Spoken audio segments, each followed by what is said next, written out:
各位嘉宾，欢迎您的莅临。我们活动即将在3分钟后开始，请各位嘉宾依序就座。另外，为了维持活动品质，请您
Influence is expanding. Surveillance. A million people in camps now. Russia has amassed tens of thousands of troops. Explosions rock the southern. The refugee crisis is getting worse by the day. What is happening all over the world is an issue that concerns every single citizen. Many of the rights we take for granted in the democratic world are a daily struggle for over 4 billion people. No freedom of speech, expression, religion, no rule of law, no free and fair elections, and certainly no separation of powers. Protesters, activists, and journalists often face violence and brutality because of their struggle for freedom. Corruption, tyranny, abuse of power do not go on a break. We believe that the only way to rise against tyranny is through a united global movement. This is precisely what HRF is working to build. By supporting and bringing together activists from all around the world who are standing up to authoritarianism, exposing dictators and their corrupt regime, and creating innovative solutions to strengthen democracy, we will succeed. The most important thing is to be part of a network that empowers you, and the Human Rights Foundation is such a network. Our work has to go beyond simply sharing the message of these activists, dissidents, and journalists. We have microgrant programs that support activists in crisis. In places like Belarus, tens of thousands of Belarusians were put into prison. So we started the Belarus Solidarity Fund. Most of the programs that support activists take them out of their environments and their movements. What the Freedom Fellowship does is supply them with digital security, fundraising, media, nonviolent movement building in a way that doesn't disrupt their work but actually adds to what they are doing. HRF's impact litigation program is able to place the really necessary international legal pressure on these tyrants to facilitate the release and resettlement of political prisoners of conscience. Putin's regime organized horrible repression campaign against activists in Russia. Thanks to Human Rights Foundation, we were able to organize evacuation for dozens of Russian grassroots activists to safe places. I was arrested in Zimbabwe, and when the Human Rights Foundation stepped in, they put together a case that could be presented at the United Nations. The United Nations actually issued a statement to the Zimbabwean government to let me go and allow me to enjoy my freedom. It means seeing someone go from solitary confinement 1 year to speaking on the main stage at the Oslo Freedom Forum the next. A political prisoner's worst nightmare is to be forgotten. Public spotlight. This is the only thing that can work. Only together we are stronger. There are many troublemakers like me, and I feel I am among my family. Human rights activists and dissidents, they may often feel alone, and HRF is able to bring them together so that they see that the struggle is often a shared one. It's this extraordinary universal knitting machine that knits us all together. We celebrate powerful stories that spark actions. You play an important role in our democracy movement. We need to assume that the fight for freedom in each one of our countries is the fight for freedom in all of our countries. It's only when we choose to do this and put ourselves from empathy into compassion, we will actually be able to move the powers that be to do something similar.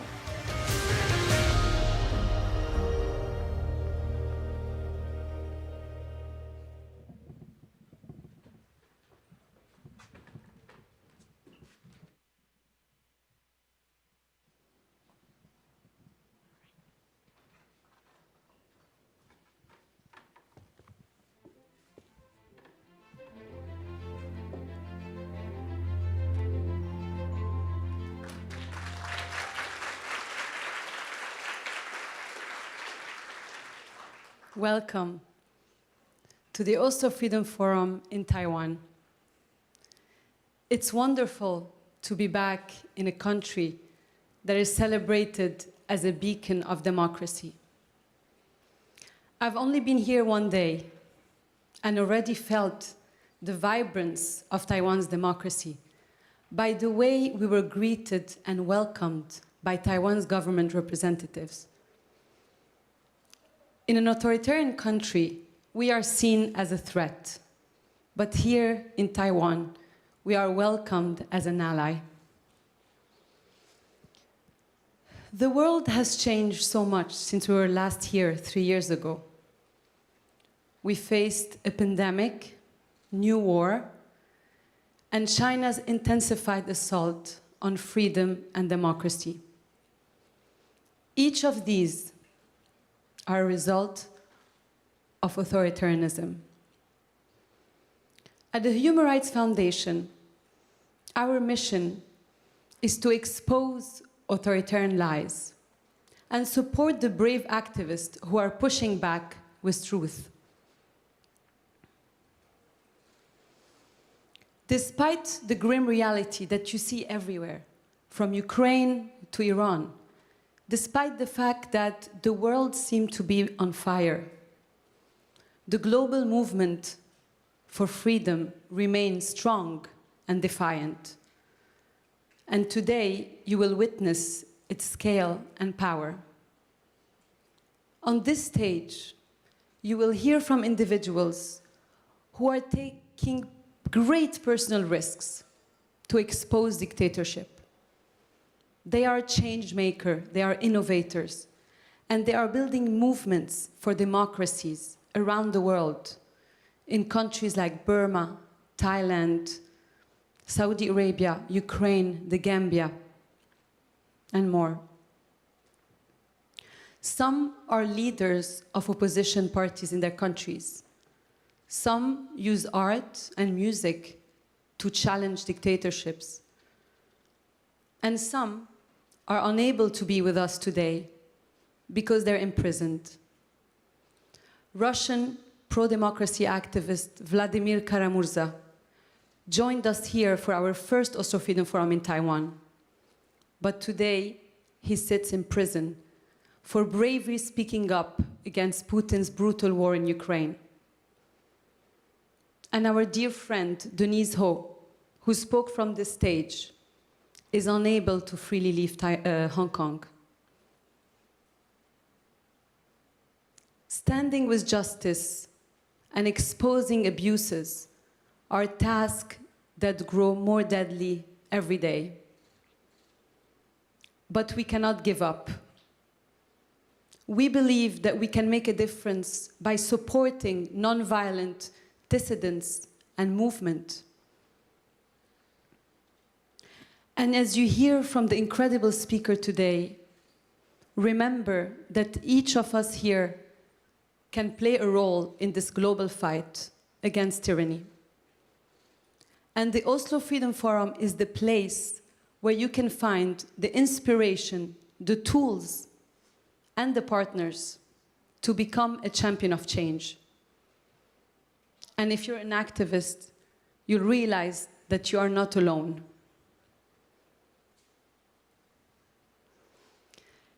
In the wake of Russia's war on Ukraine, the world has drawn parallel to China's threats to forcefully annex Taiwan. But Taiwan continues to stand strong and resilient. Taiwan continues to be at the forefront of the global fight against authoritarianism, an inspiration to all of us.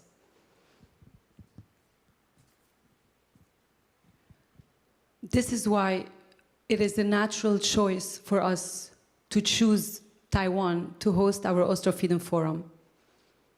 We must continue to expose the hypocrisy of tyrants, and we must continue to shine a light on those who suffer at the hand of dictatorships. Because as we've seen from Taiwan's own inspiring journey, overcoming authoritarianism is not impossible after all. It is my great honor to introduce the Honorable Dr. Joseph Wu, Taiwan's Minister of Foreign Affairs. Dr. Wu is Dr. Wu is a champion of freedom himself and one of the most important voices in this global fight. Ladies and gentlemen, Minister Wu.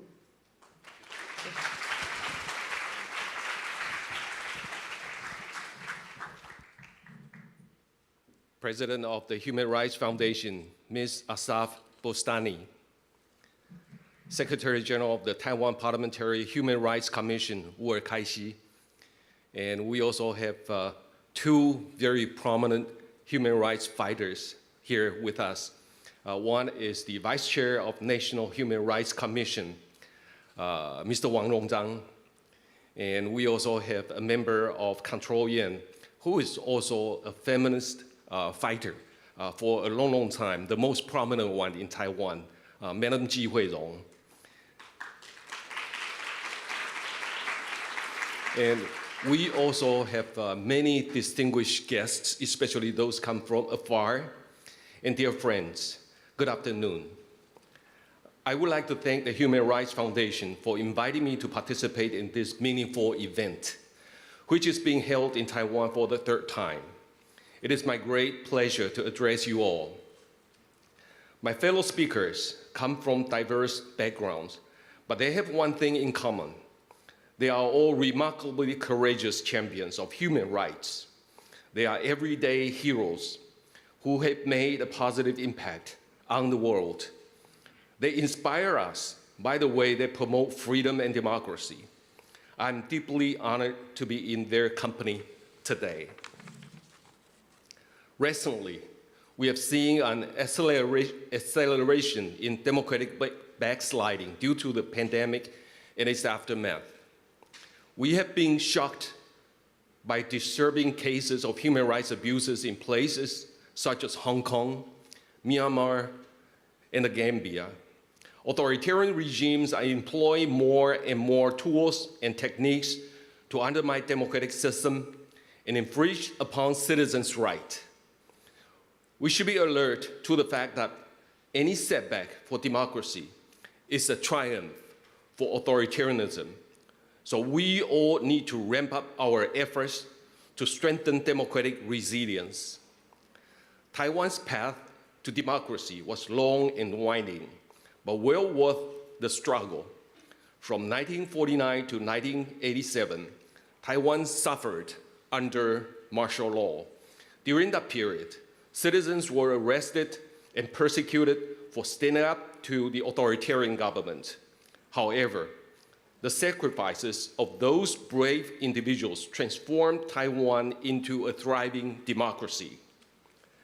While Taiwan has successfully made the transition to a free and democratic society, we do not take our liberty for granted. President Tsai Ing-wen stated in her 2022 National Day address that we must make our commitment to a free and democratic system an unbreakable national consensus, no matter how much external pressure we face.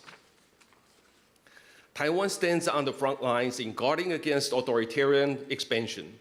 Faced with increased intimidation from our malicious neighbor, we have taken concrete steps to bolster our defense capabilities and enhance security and intelligence cooperation with like-minded partners.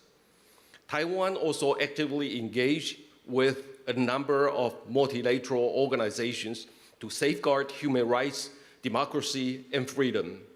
Last December, we participated in the Summit of Democracy, which aims to defend Taiwan against authoritarianism, fight corruption, and advance human rights. This year, we were honored to once again host the Regional Religious Freedom Forum in August. And last month, the 11th Global Assembly of the World Movement for Democracy was held in Taipei, right here, in the same place, for the first time. We have also been delighted to see organizations such as the National Democratic Institute, the International Republican Institute, Safeguard Defenders, and Freedom House establish offices in Taiwan in recent years. To ensure that Taiwan remains a bastion of freedom and democracy in Asia, we need international support from friends like you. As an important member of the international community, Taiwan is always ready to provide assistance to our democratic friends in need. After Russia's unprovoked invasion of Ukraine this February, Taiwan stood strong with Ukraine. In a huge show of solidarity, the people and the government of Taiwan have shipped more than 600 tons of supplies to Ukraine and donated more than $45 million worth of goods. And in April, we donated $500,000 to Reporters Without Borders to help support the Press Freedom Center in Ukraine, as well as counter disinformation and protect human rights. I would like to convey Taiwan's staunch support for the people of Ukraine. Taiwan and Ukraine are united against authoritarian expansionism. And in closing, our country is determined to continue doing its part to safeguard freedom and democracy in the Indo-Pacific and beyond. Taiwan looks forward to broadening and deepening cooperation with like-minded friends and partners such as those gathered here today. We will work to enhance democratic resilience at home and abroad, and together we will prevail. Thank you.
Sorry.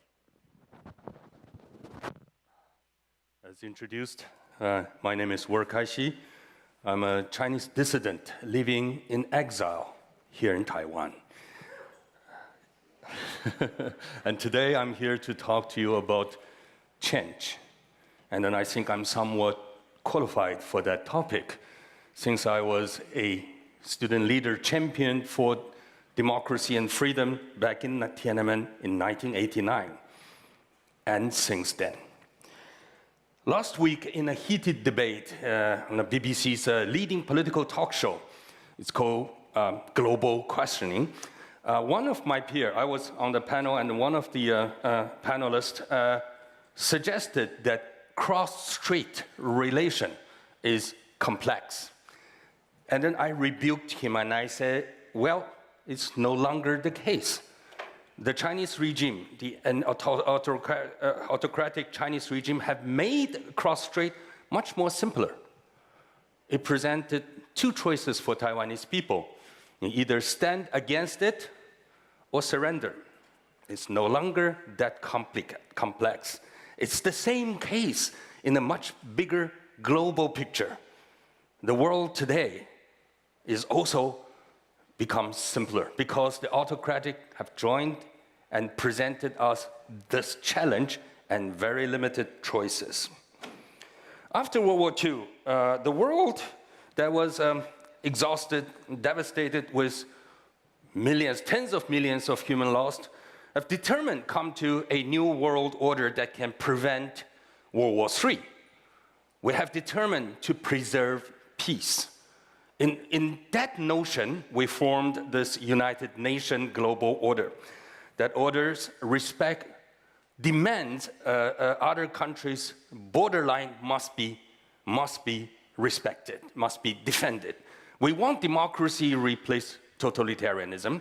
We want trade to help accelerate democratizations. But we also focused and extremely emphasized in the borderline idea. But building on the ashes of the ruins, and then also different ideologies, that world order, the United Nations bilateralism world order, have given each country too much power. The power is you cannot invade any other country, but you can do whatever within your own border. So that's based on different ideologies. Unable to foresee one ideology can grow into such strong state, the world entered a Cold War right after a hot one. The world order may be preserved, maybe prevented World War III, but it didn't prevent Chinese regime grow into what it is today.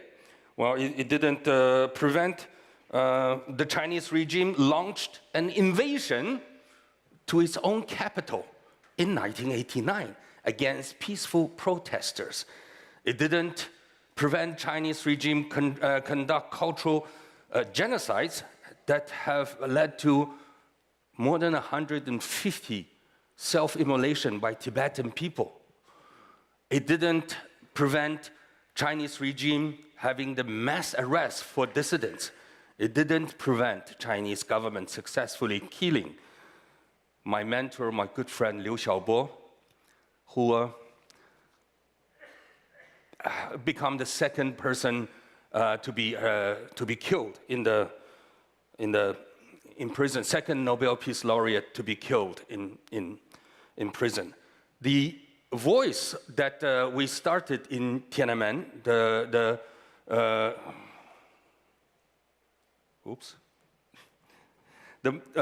it didn't manage, we could not spread the voice. Well, that was me in Tiananmen, and we see the strong voices of calling for freedom and democracy back in 1989, but it was shut up by the Chinese regime in many different ways, left us with this image, this person, this spirit, but not the actual realization of that dream. And in Europe this year, the same world order, the same frame of world order did not prevent a country invading another, Russia invading Ukraine. We sat back and watched that happen in the name of preventing World War III. That must be a clear indication of a failure of such world order. The same mistake was made. During World War II, the appeasement policy was also introduced under the slogan of preserve peace at all cost. And then later on, Winston Churchill, the following minister from the appeasement policy, Prime Minister Chamberlain said, if you were given choice between war and dishonor, and if you choose dishonor, you will eventually face the war again.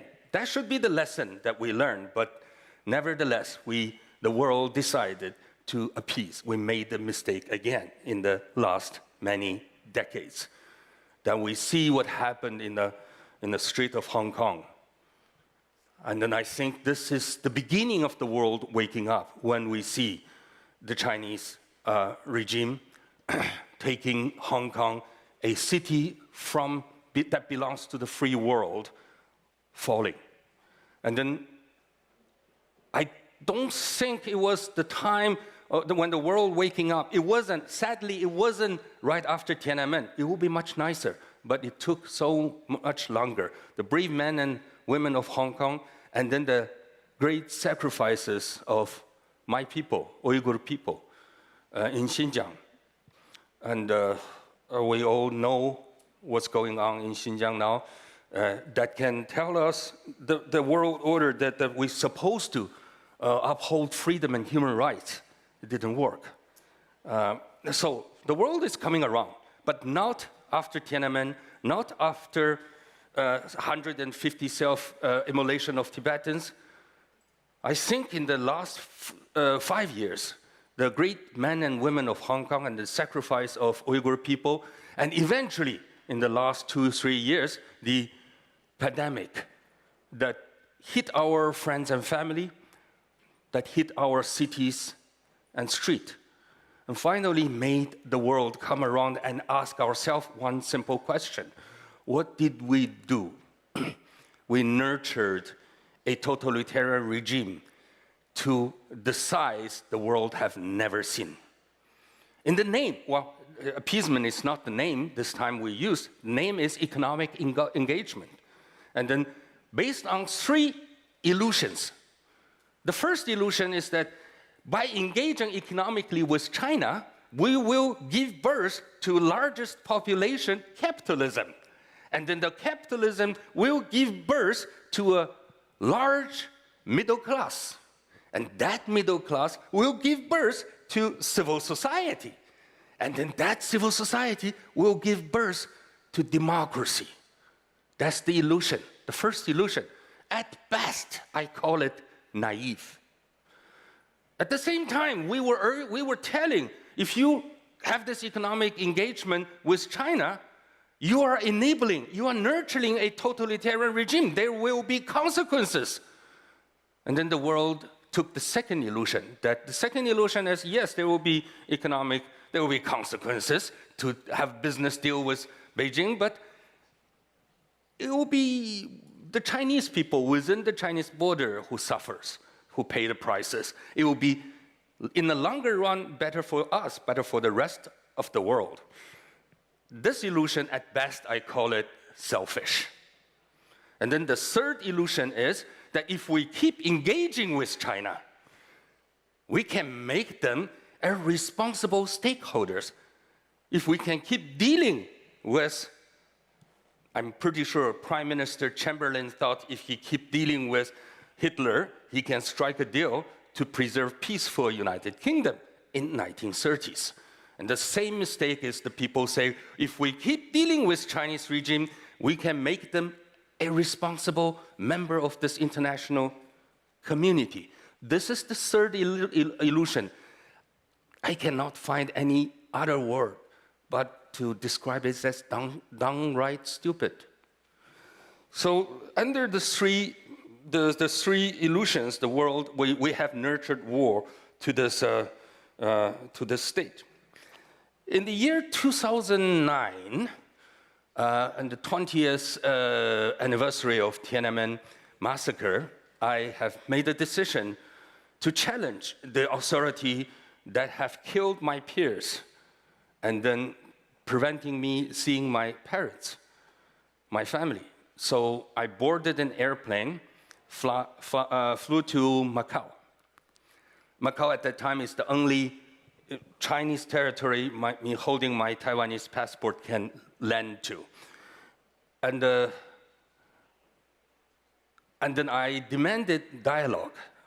And then I told Chinese regime in my announcement before I board my airplane that I want the dialogue we demanded in 1989 on the street to be continued, even in the form of persecution and plea. And I want to see my ailing parents, that even that meeting taking the form of prison visits, and then behind a glass window. When I board the airplane,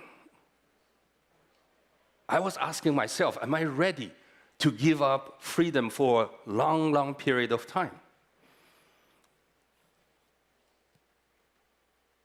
I was very ready. I feel very free. And I thought in that moment, okay, this is how many people who made our world better today also experienced. This is the moment they have experienced. They are ready to sacrifice for their determination. And when you are ready, you become fearless. So my message to you today, we should draw lessons from history. Let me tell you, tyrannies, they are afraid of one thing. They are afraid of our being not afraid.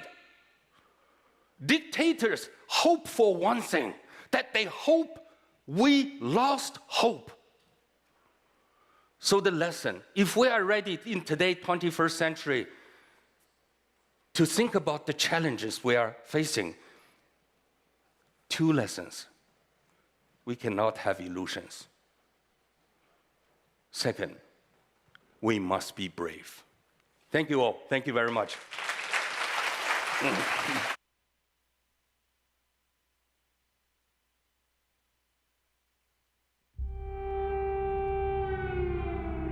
The biggest war in Europe since 1945 began before dawn.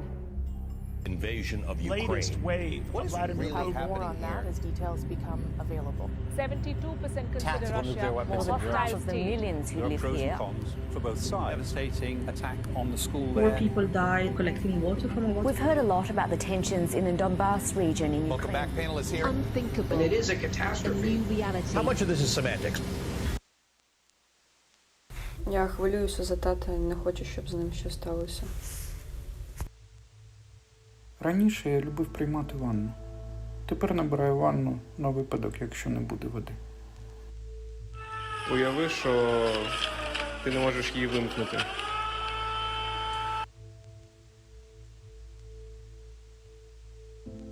Очень страшно, если через какое-то время люди во всем мире привыкнут, что в Украине война. Думали, що покидаємо робочу неділю, залишився слова. Через 4 тижні наші сусіди сказали, що вона жива, і це була найрадісніша новина за останні місяці.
My name is Bethany Allen Abrahamian. I'm the Taipei-based China reporter for Axios, and I am honored to lead this conversation with you today with Alexandra Matvichuk.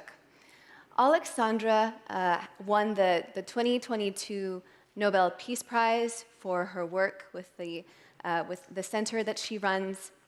And right now, we will first hear a few brief remarks from Alexandra. Over to you.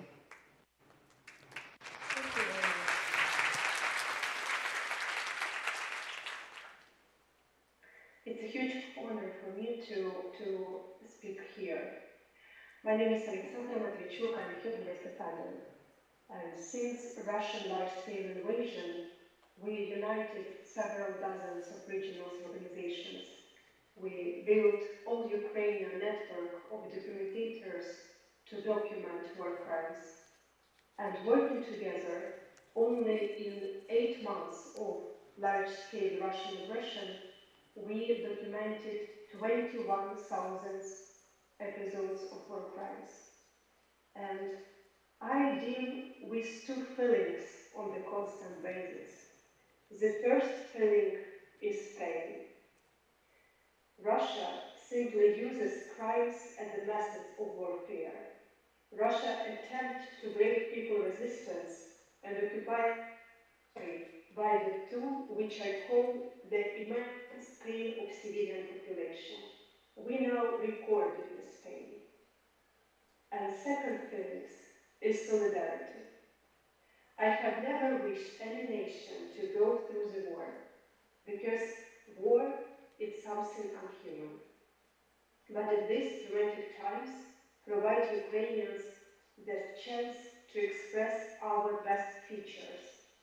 Now we are very sharply understand what does it mean to be a human being.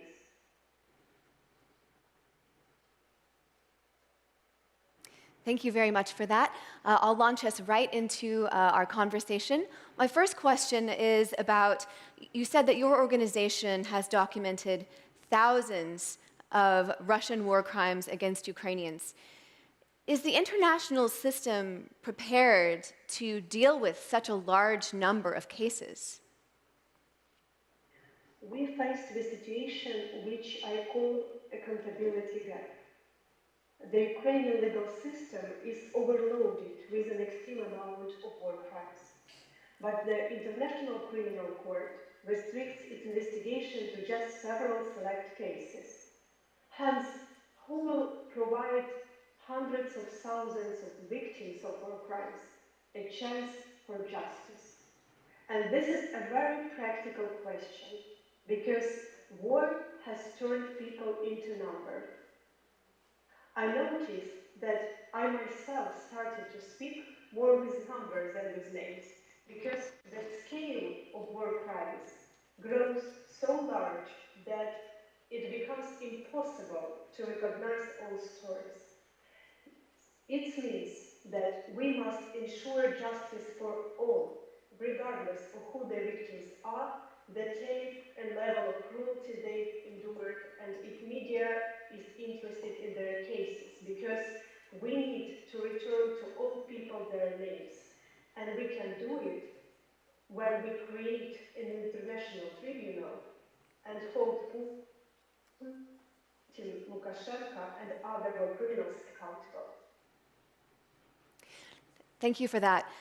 The world has seen a rising authoritarian axis with Russia, China, and other authoritarian nations growing closer as they try to push back against Western countries and democracies.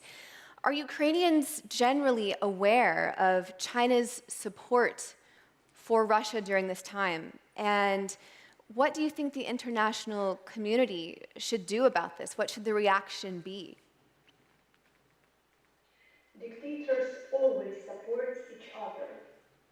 Dictators' regime exchange their practice and jointly suppress any dissent in the world. But the civilized world has to react properly to China, not only because of China's support of Russia. China violated the freedom human rights of the people who live there. And this is the main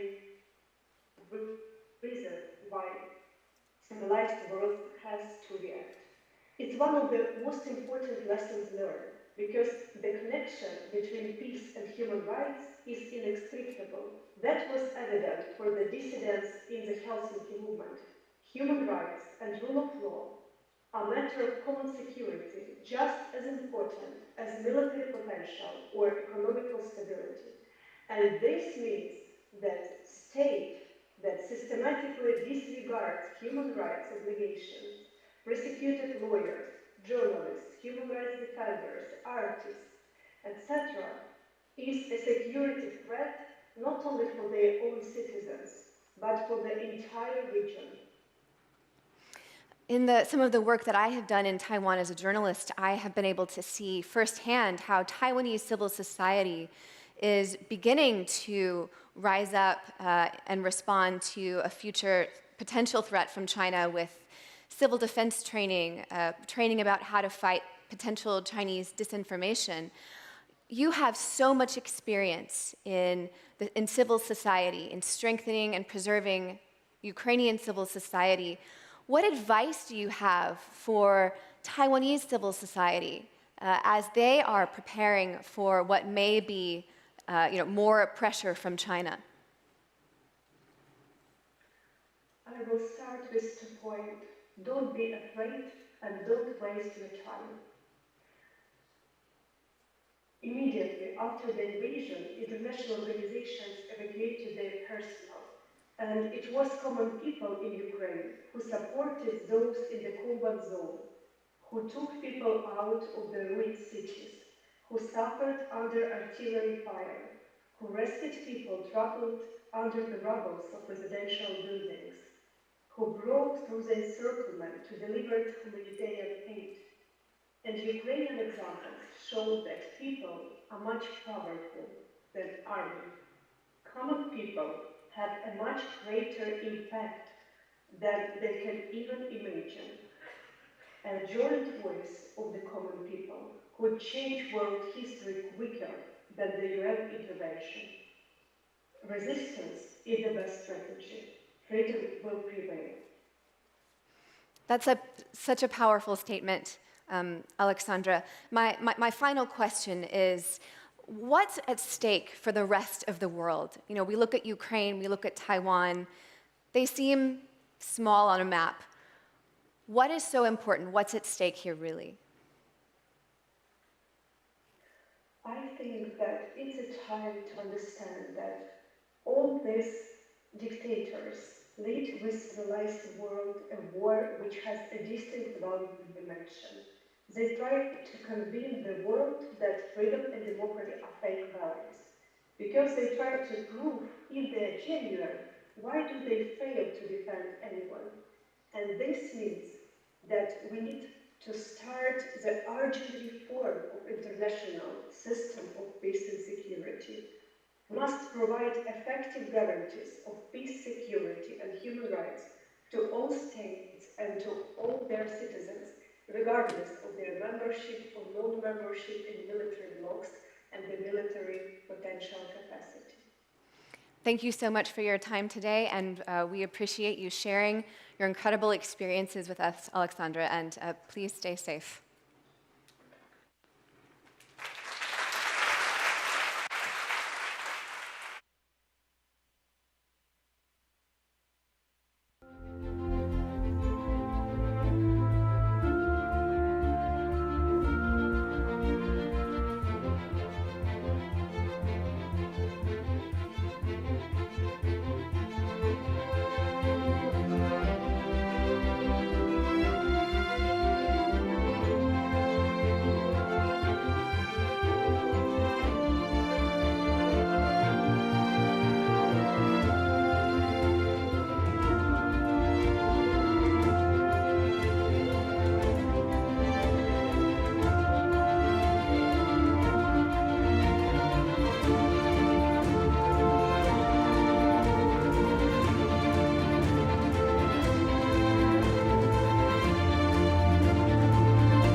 Welcome to a night full of passion and possibility and all that is we can be.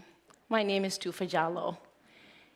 In 2017, Gambians celebrated the fall of a dictator who has ruled the country for almost my entire life. Yahya Jammeh from a small West African country, the Gambia. Yahya Jammeh has been accused of embezzling the country's funds, of killing and torturing, murdering political opponents and journalists, and also raping women. I am one of the women that Yahya Jammeh raped. I am a direct victim of dictatorship.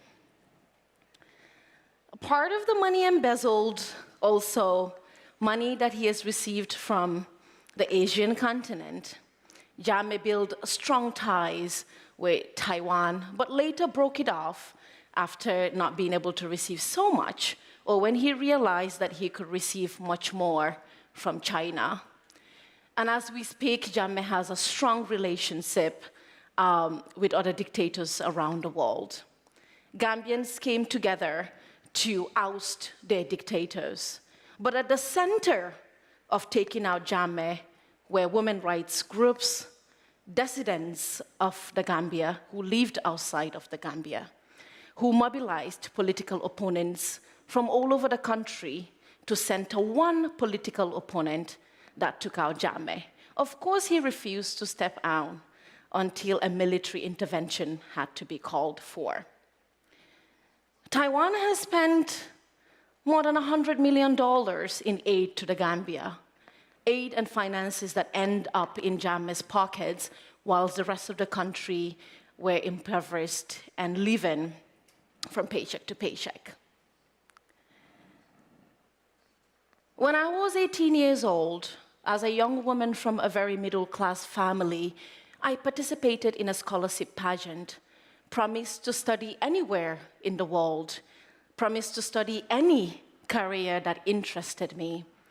And that filled me and my family with so much joy.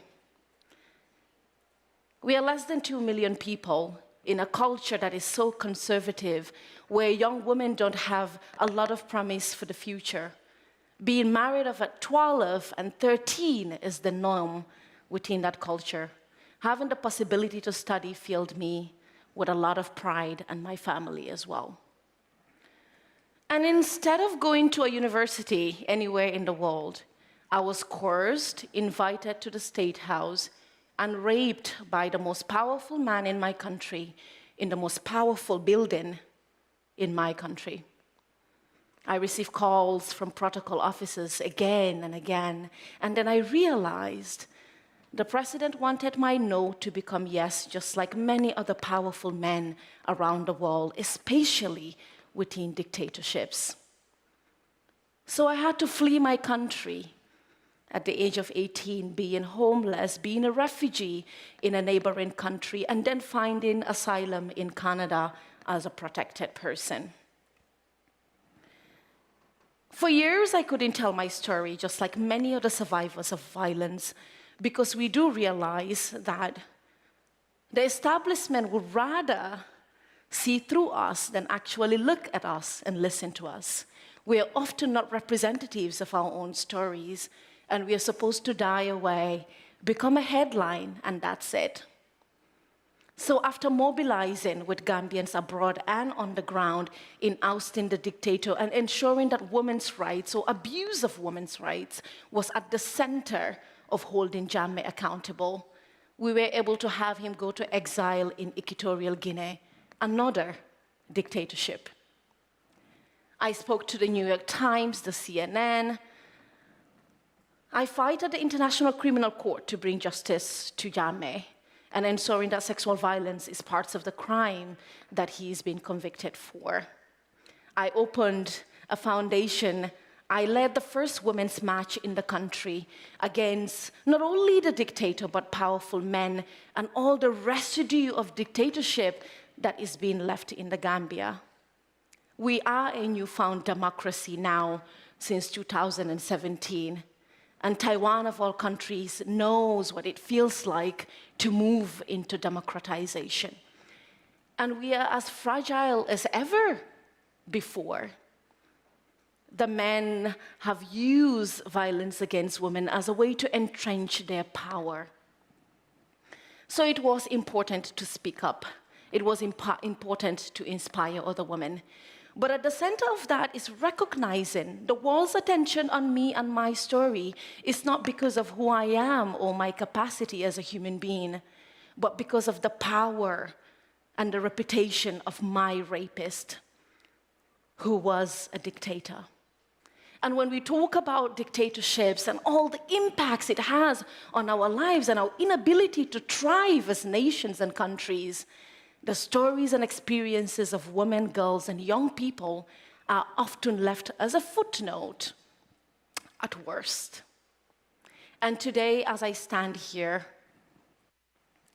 I think about Peng Shui. It's been exactly a year since the hashtag "Where is Peng Shui?" A question we have not answered, a question we have left on the side. A woman who had the audacity to speak her truth, to tell the entire world that a powerful person in China within the dictatorship violated her sense of informed consent. The dictatorship has done everything to silence this voice, and this voice still continues to be heard, to be visible, and given a lot of respect within the Chinese community and by the government as well. So today I want to reiterate that question, to remind us that the hashtag #MeToo, hashtag "Where is Peng Shui?", hashtag "Women's Lives", hashtag "End Violence Against Women" do not stop just because we are distracted by other things. It doesn't stop because we stop tweeting about it, and it doesn't stop because the New York Times does not put it on the headline anymore. It matters today more than ever that we do ask that question. And this statement from her stuck with me, especially the last part. Yes, I did not have evidence, and it was impossible to have any evidence. Evidence, proof, and allegedly, words that we attach to sexual crimes. We insist that women be able to provide violations done to them, even when they did not see it coming, wanting clarity and for women to outright talk about the abuse that has been done to their bodies in order for us to respect it. I come from a culture and a country that have lived through dictatorship, where a president's motorcade leaves people dead, where people are strangled behind cars, where political opponents have no say, and because we're small on the international stage and we do not give so much when it comes to economic power, the rest of the world do not care. Just like how Taiwan has been sidelined by the international community, the Gambia has been for years. And it took Gambians and Gambian women especially to lead the charge of revolution. And if we are paying attention, we would realize that all of the revolutions around the world required women's movement, from the United States of America to Canada to Taiwan and elsewhere. We also see how women's movements have sparked the need to democratize countries. Iran is a great example. But along that is also how dictatorships and conflict use sexual violence to inflict terror within its community. Myanmar is a great example. Women are being raped in their thousands. Don't forget the Yazidi women. In the end, our quest for democracy is tied into our willingness or unwillingness to fight for women's rights, gender equity, and to denounce violence against women. There isn't a tangible word for rape in my local language. In all of my local languages, when I want to tell you I've been raped, I say to you, they touched my thigh, or they rubbed against me. erasing the cruelty of penetrating someone without their consent, of groping someone without their consent, of pursuing people without their consent. When there isn't a word for rape, and you have this in a country where there is no functioning women's shelter, there are no rape kits in our hospital, rape becomes unaccounted for. Violence against women does not become central to discussing how dictatorship has affected my country. You do want to give up, and often I do, because it is very, very difficult to want to insert women's rights into discussions, in talking about how dictatorships affect women and girls and young people, and how it stops us from thriving and participating in democracies. And I hope countries like Taiwan, in their bilateral relationships with the rest of the world, especially in Africa, would ensure that human rights, women's rights, and democracy is at the center of their relationships with countries like mine. I am happy to say that with the Tufa Foundation, we are mentoring a lot of young women, having opportunities like this to stand here in front of you to bring the stories of Gambian women and girls, women around the world who are existing and living in democracies, and the stories of the violence being done to them are being silenced, to bring those stories to you so we do realize that we need to do more. What can you do? You can bring visibility to our stories. What can the Taiwanese government do within the Asia region is to present itself as a beacon of hope and democracy, a democracy in which women's rights are centered, in which sexual violence matters. We need tech giants to protect activists online and offline as well in our legal cycles.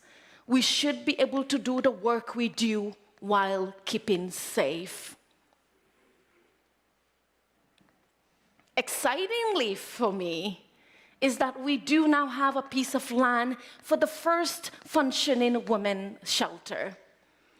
We want to draw inspiration from countries around the world who have protected spaces for survivors of violence to run into.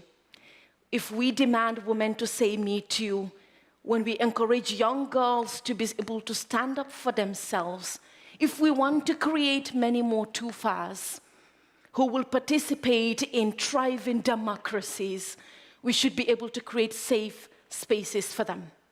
So I wish you join us. I hope you center women's rights in our quest for democracy. Long live the struggle, power to women, girls, our stories, and more than ever, where is Peng Shui? Thank you.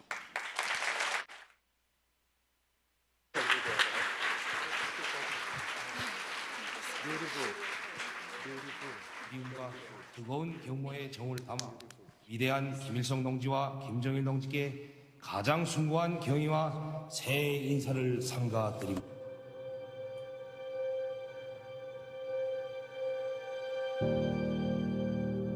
There's a new and unconventional effort to get information into North Korea by sneaking information into the country on USB drives. Human rights activists are now collecting old USB sticks, urging people to donate their old flash drives by popping them in these slots. Pack it with information, whether it's Wikipedia, movies, TV shows, ebooks. In a bid, obviously, to undermine the regime's lies and propaganda, which it feeds to its own people every single day. To open up their eyes to the fact that there is a world outside what they've been led to believe. And if you think about it, that is very dangerous for Kim Jong-un, because if people get a sense that the image of America that he has carefully painted for them is false, he could have huge problems.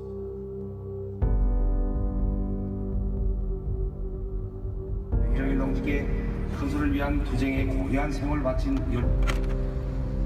이 USB에 희망의 정보를 넣어가지고 북한에 들여보내서 북한 주민들이 자유의 힘을 가질 수 있다는 생각을 저는 가지고 있습니다.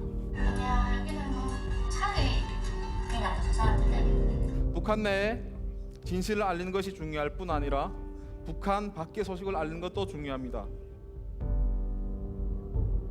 Of course, watching this information helped me to realize there was some humanity out there. When we can educate and enlighten North Korean population with outside information, so that if North Korean people can have ability to compare the North Korea with the rest of the world, then I think we can make a change inside North Korea. Often people think changing the world is something grand. You gotta do so many things. But it can just simply starting by giving away flash drive you have. Because someone right now in North Korea can see outside information and dream of the world. Please join us. Let's unite for the freedom of North Koreans.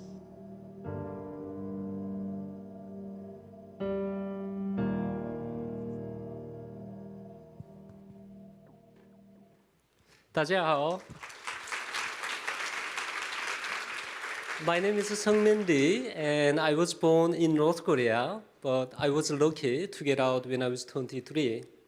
Now, I'm the program lead for Human Rights Foundation's Flash Drives for Freedom, you just seen through the video, a program that aims to empower North Korean people by sending unfiltered information about the outside world, as well as alternative channels to access it.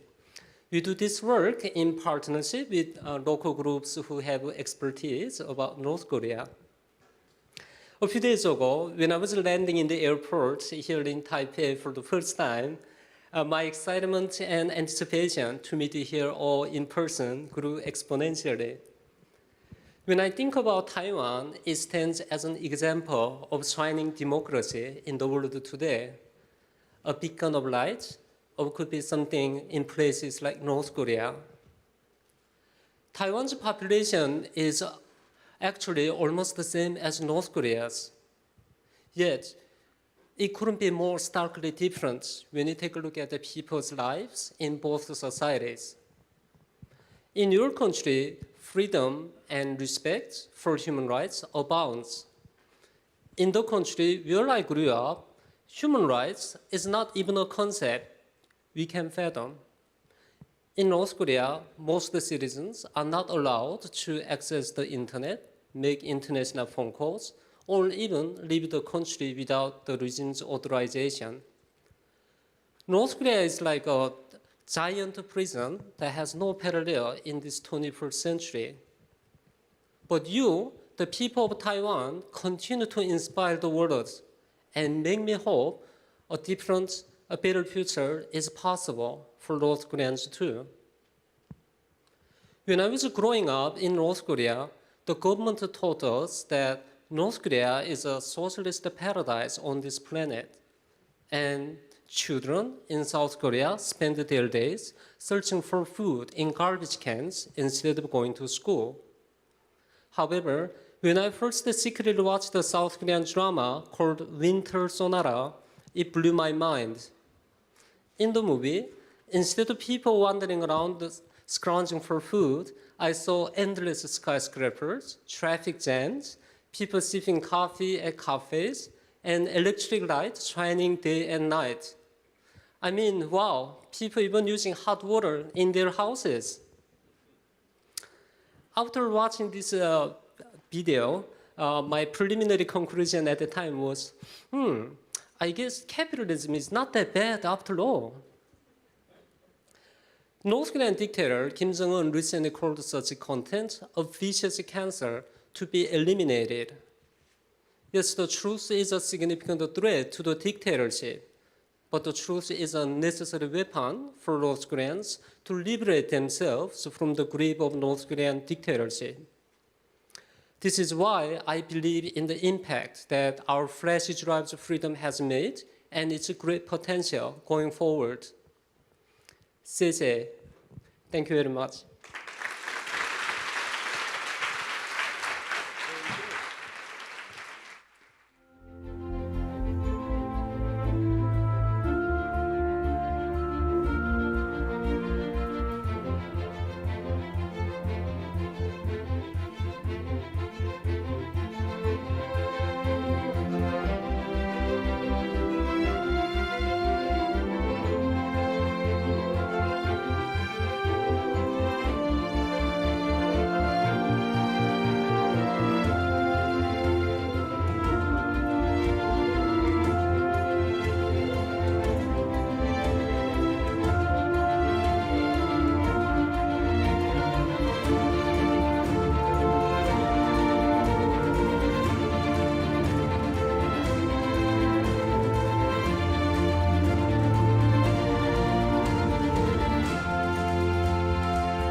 Good afternoon, everyone.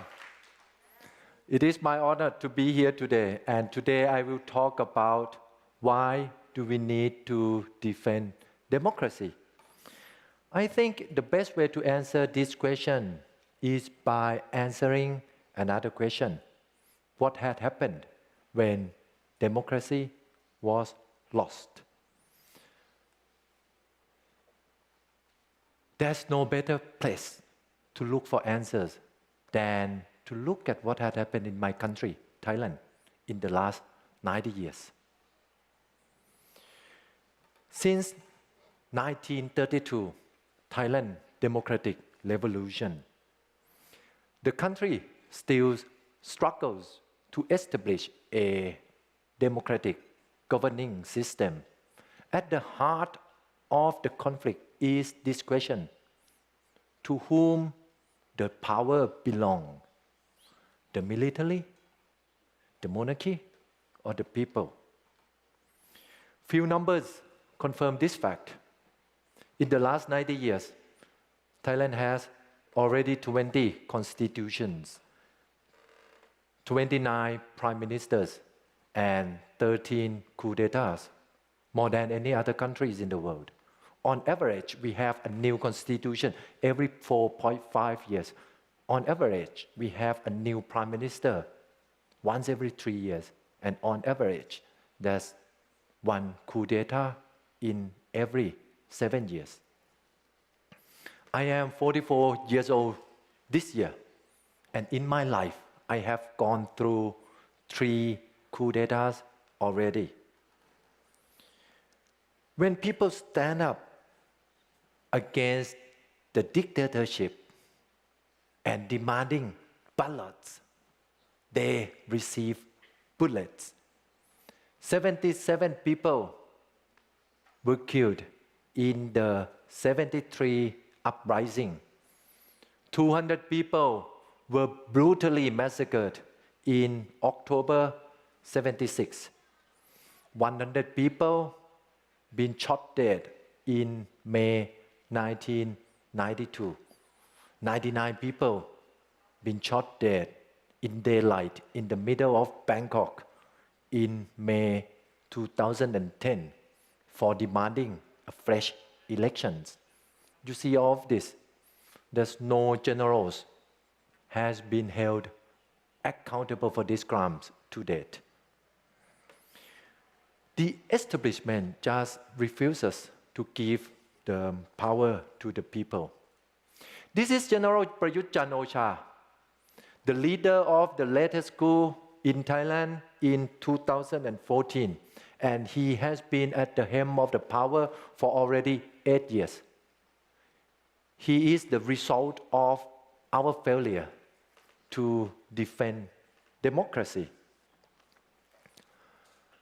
I was an executive running a private company before I entered politics.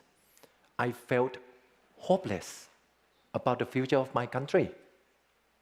And I believe the people of Thailand deserve better.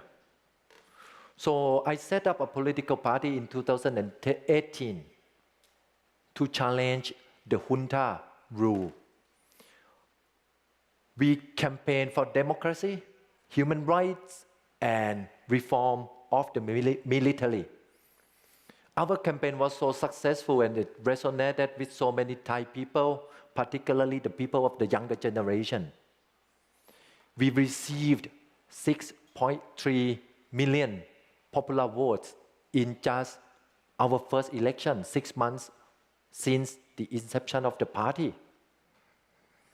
And we became the third largest political party in the parliament after the 2019 election.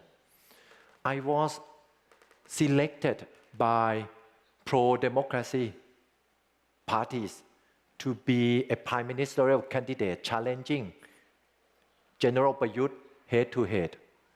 But our chance to form a government was denied by the election commission and by the senators, all of whom were appointed by the junta themselves.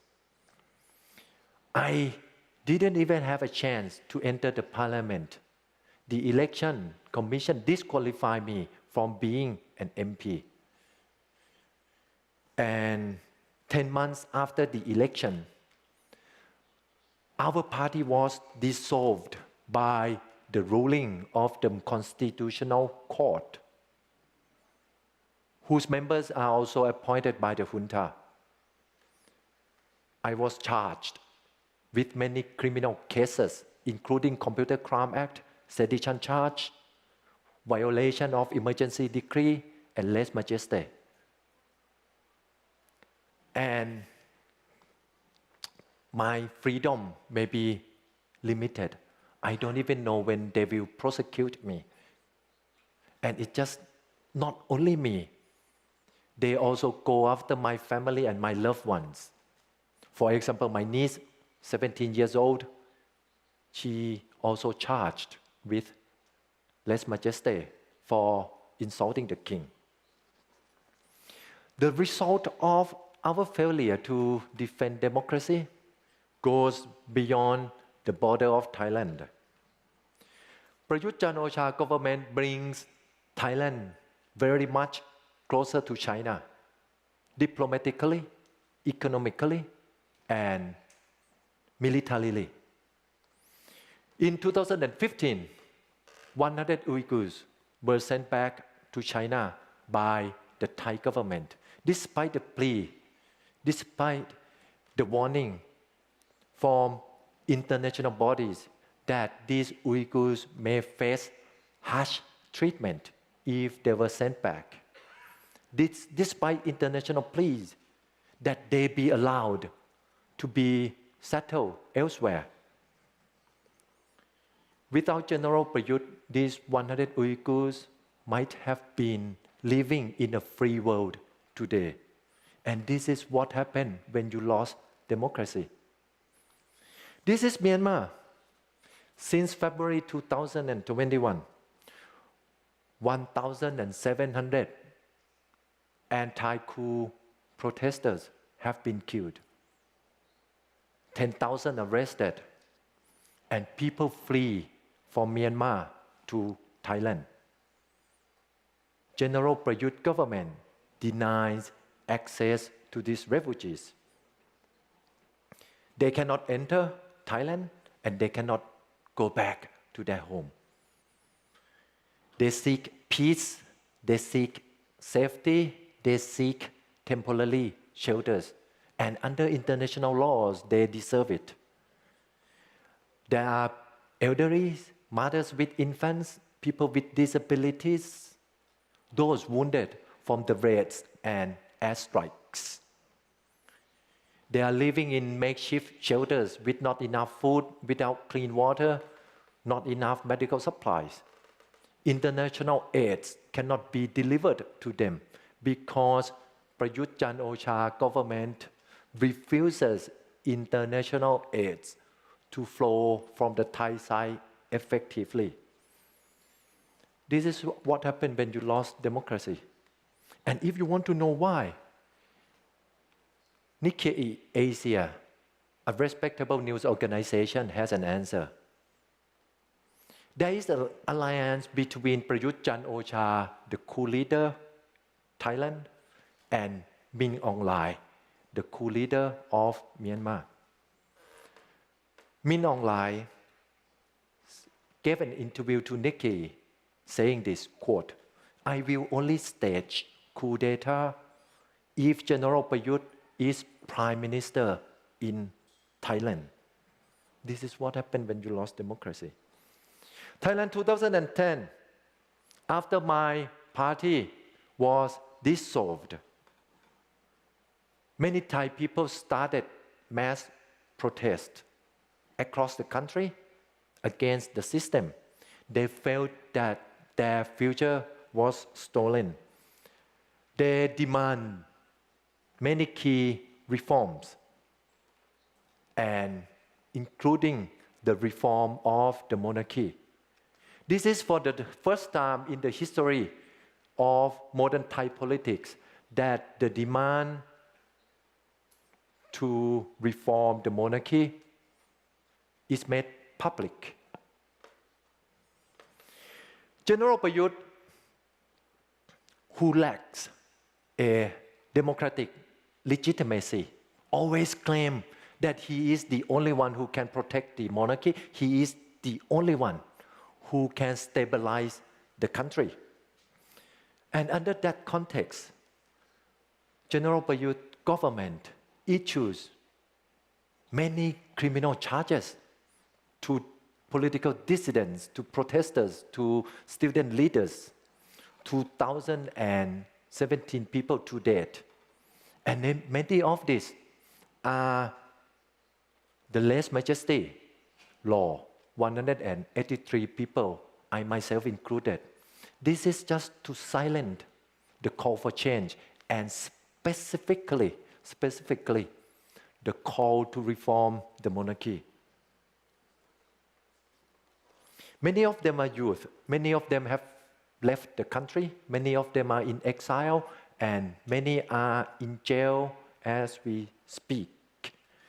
This is the result of our failure to defend democracy. These cases should be enough to answer the question why we need to defend democracy. If we had successfully defended our democracy, if we had successfully stopped the coup d'etat of 2014, those 100 Uyghurs might have been living in a free world today.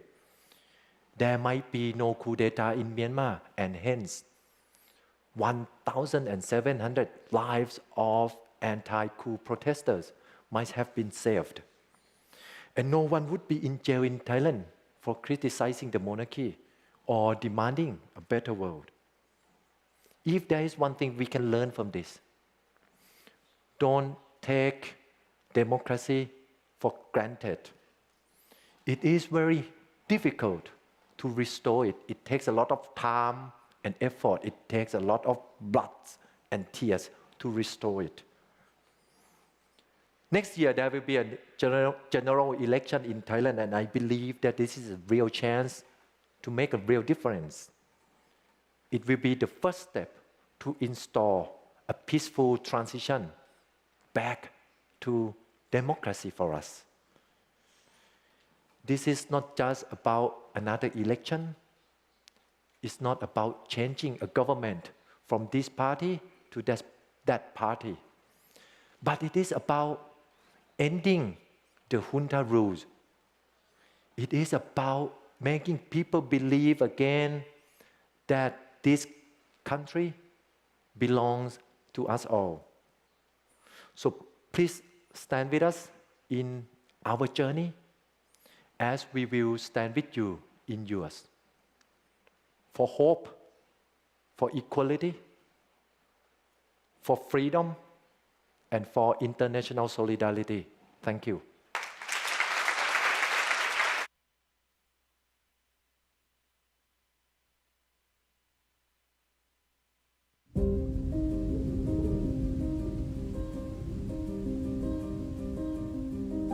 In the remote California desert near Death Valley stands a sculpture park unlike any other. Founded in 2017 by celebrated Chinese artist Wei Ming-chen and financed by survivors of China's communist dictatorship, it contains numerous memorials to commemorate those brutally oppressed by the CCP. The park contains the world's largest monument to the 1989 Tiananmen massacre, a giant stainless steel 64, which marks the date June 4th, when the massacre took place. It's not the park's only memorial commemorating Tiananmen. So too does Tank Man, a life-size portrayal of the famous moment when an unidentified man, holding a briefcase, defiantly stared down a column of tanks. In June of 2021, Chen added the most provocative piece yet to the park. CCP virus depicted Chinese Communist Party chief Xi Jinping's head as a giant coronavirus molecule. The park's intention was to powerfully communicate the origin of the virus, its preventable spread, and the criminal negligence of the Chinese dictator.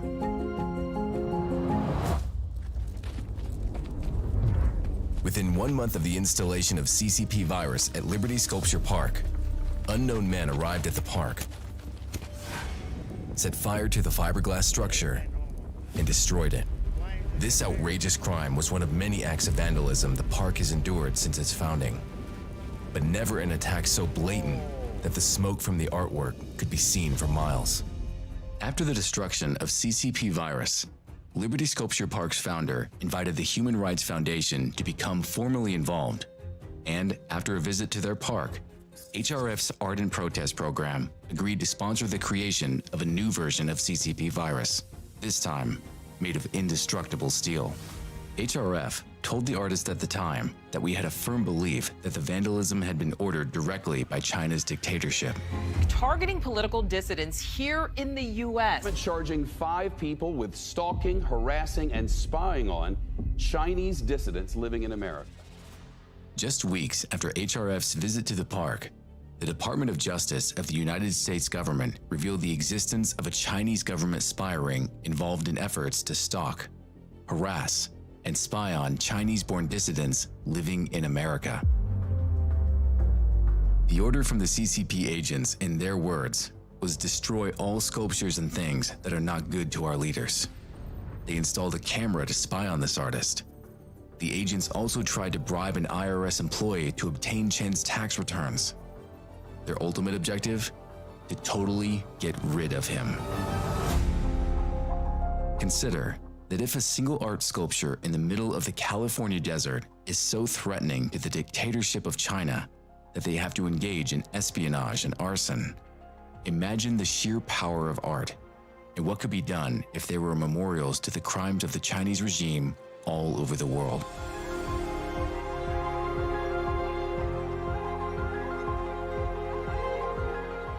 In June of 2022, CCP Virus 2 was unveiled to the world.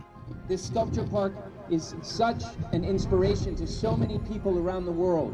But here, clearly the winds of freedom are blowing.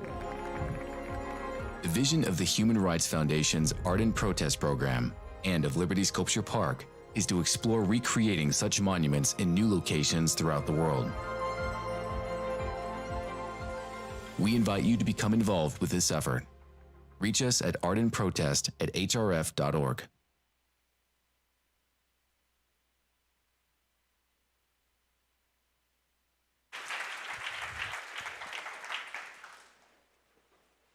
In the essay, Politics as a Vocation, sociologist Weber describes politics as slowly and strongly pouring of hardboards. We've seen how difficult the journeys of hitting these boards and walls have been from today's sharing. Wu Kaixi has been fighting for the democracy of China after he witnessed the Tiananmen massacre. His fellow friends and students died on the square, and he's still fighting for the democracy for 3 decades. Topher saw the democratization of Gambia, but not transitional justice. The dictator that brutally ruled the country and sexually assaulted her is still at large. The cops in Thailand changed Donatom. It propelled him into politics, and he found his own party. But can Donatom change Thailand? In the roles of activism, revolutions, the path to democracy and freedom, there are ups and downs. Mostly are downs.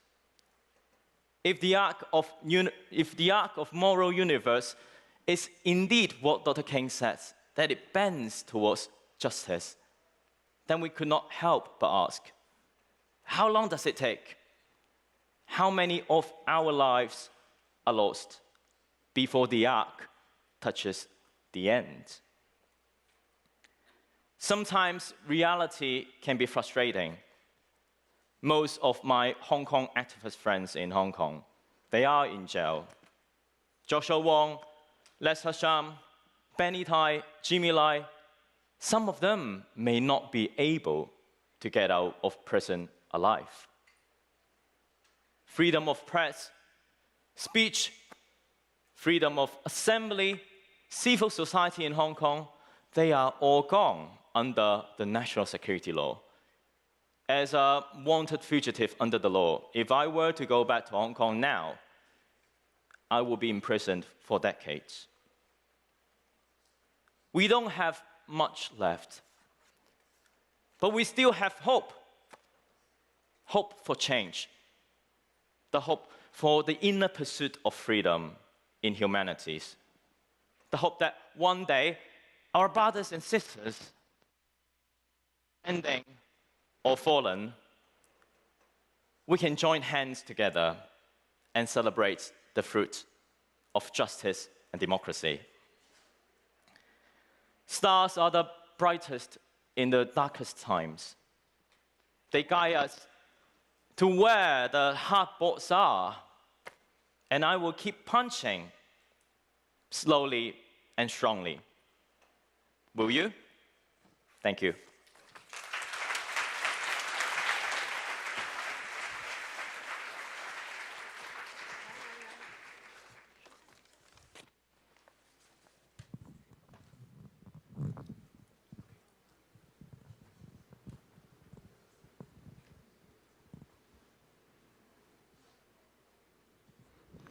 现在是中场休息时间，为了方便工作人员整理会场，请所有与会来宾移步场外。会场外也有许多。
say, Mr. President.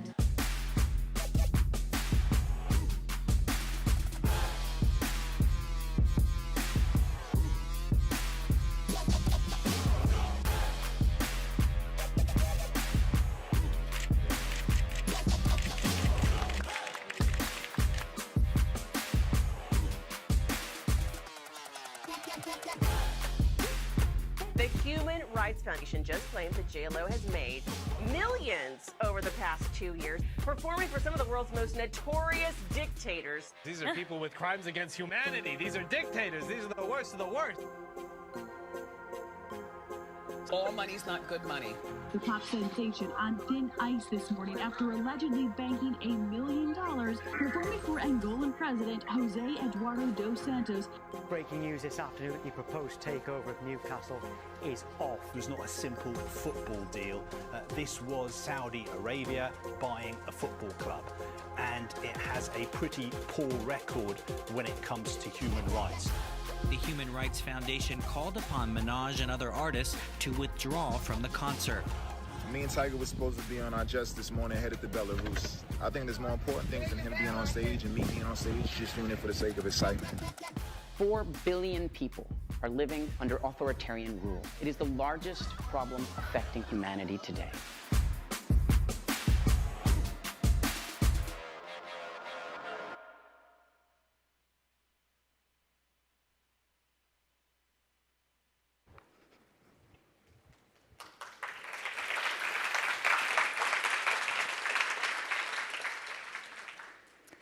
Because the power of celebrity is coupled with the responsibility to avoid supporting exploitative causes, at the Human Rights Foundation, we believe that when celebrities support spectacles governed by tyranny, they send a message that dictatorships can simply purchase endorsements.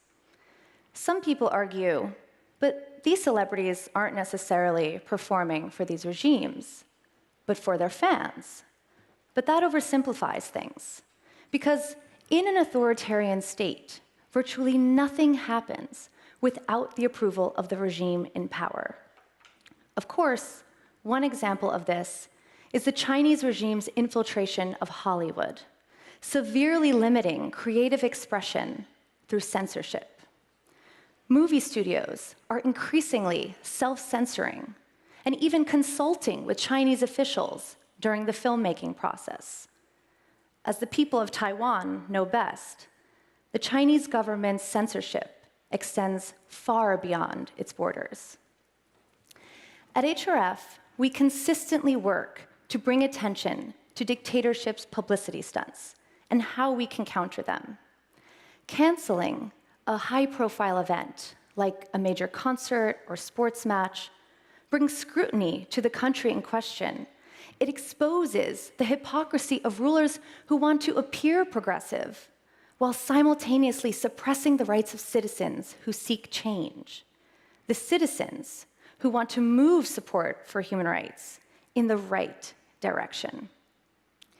Just last year, we asked the International Ice Hockey Federation to cancel its World Championships in Belarus on account of the Lukashenko regime's brutal suppression of dissent. Together with Belarusian civil society, we succeeded in convincing the federation to cancel the championships.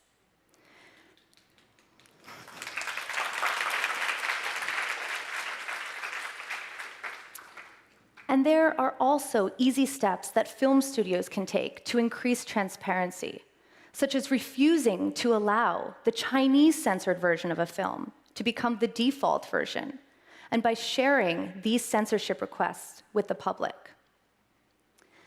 These are just a few examples of how we can all do our part to ensure that celebrities prioritize morals over money. People everywhere can help denounce dictators, not just celebrities, by boycotting events and films that advance authoritarian agendas. We encourage everyone here to use your voice to ask your favorite stars to use their power to choose morals over money and to use their fame to live up to their responsibilities, which means not performing for dictators. Thank you.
Hello, everyone.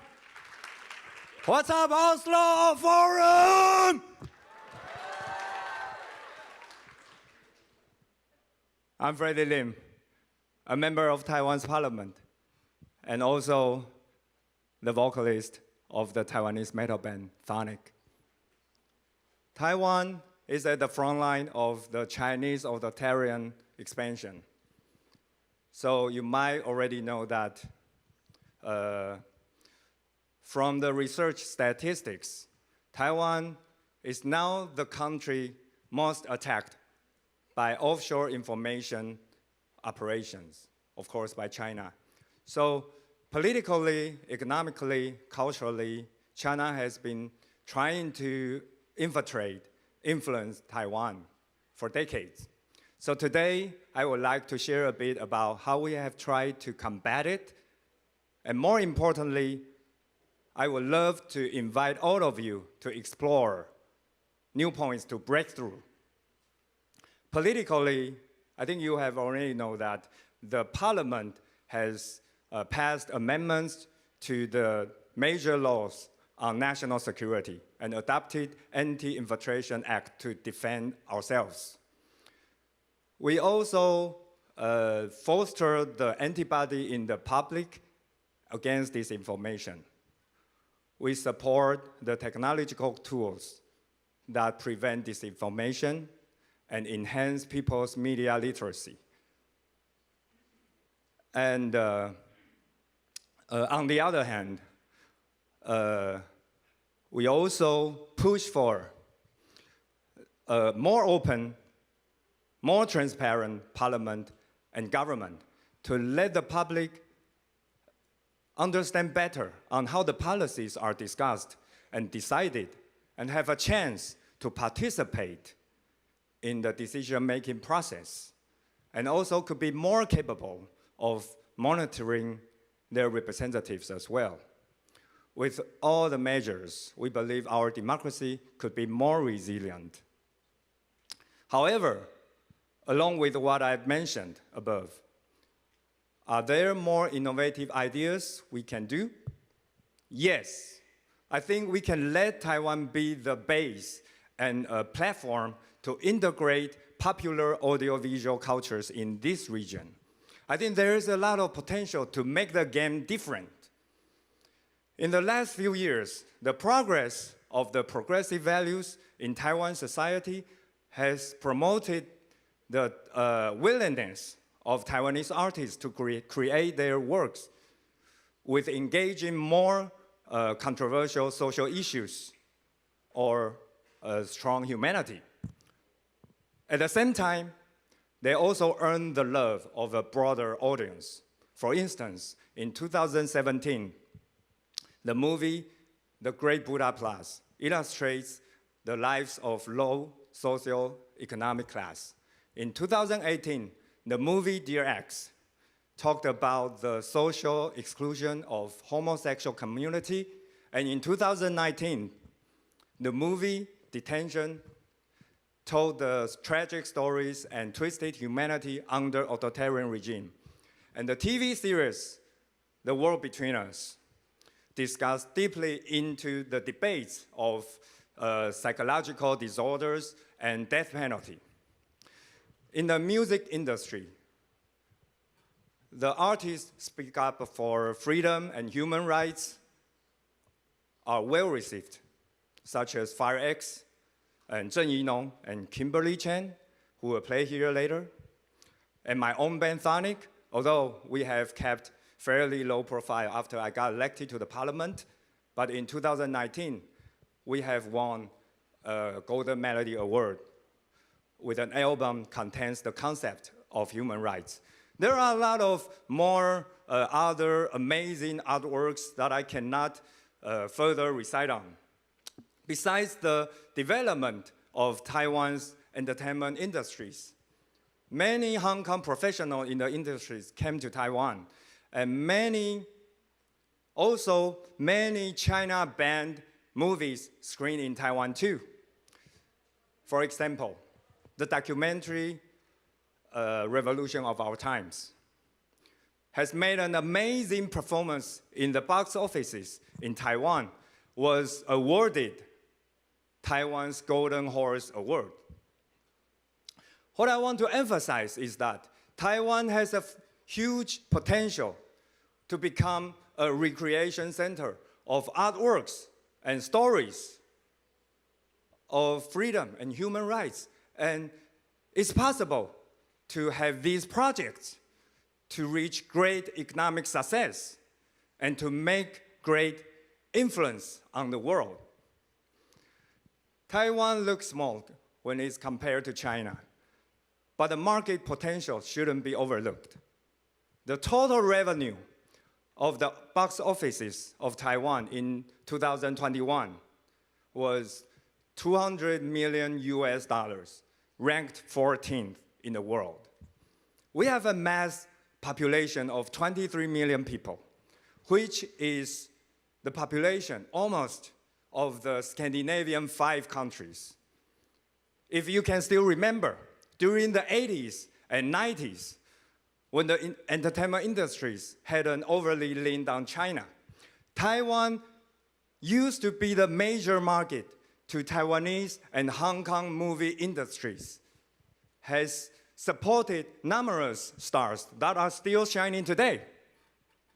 So I think transforming these 23 million people Taiwan into a market with core values and projecting its influence to other Mandarin-speaking societies and other countries in this region is totally worth it and possible.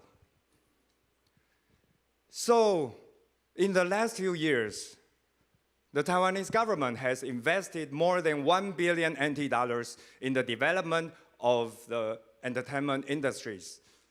And the parliament has amended related regulations too. I believe in the upcoming years, we will do more to improve the environment of the industries. So we look forward to the inspirations and stories from our friends, from our Hong Kong friends, Tibetan friends, Uyghur friends, and other friends. And we are welcoming the input of the international teams of the capitals and productions and marketing to meet the great potentials of Taiwan.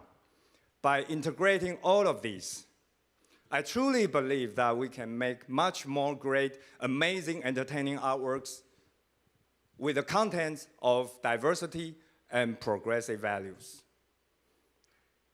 When the time comes, I believe even the people in China will want to enjoy them. Of course, they will always find a way to get over their Great Firewall. But by then, we are no longer in the passive roles of defending ourselves from information operations, but reverse the situation and show the positive influences to counter-infiltrate China with democracy, human rights, freedom, and entertainment. Thank you all.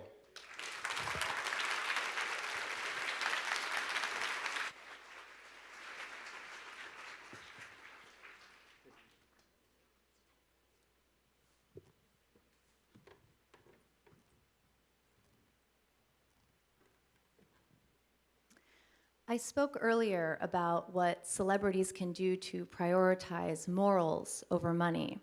Well, our next guest is no stranger to using music to bring awareness to social causes, including gender equity and freedom of expression.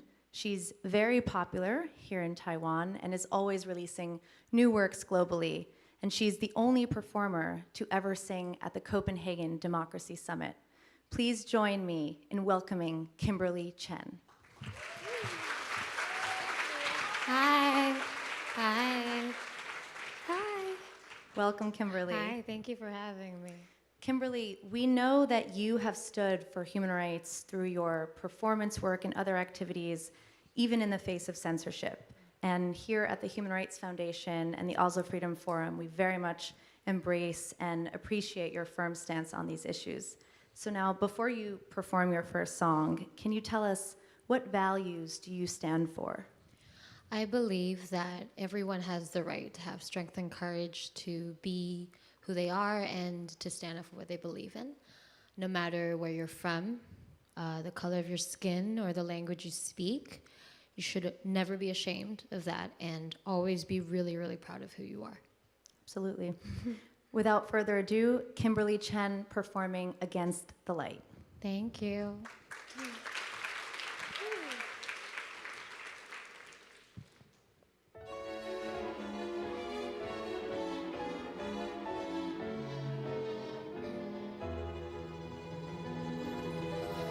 也许我一直害怕有答案，也许爱静静在风里打转，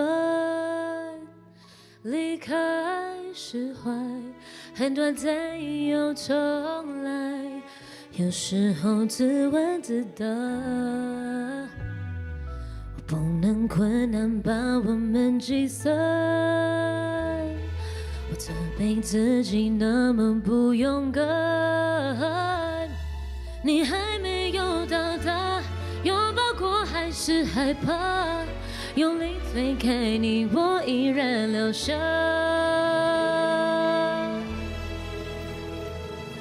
有一束光，那瞬间是什么痛的刺眼？你的视线是谅解，为什么舍不得熄灭？我逆着光，却看见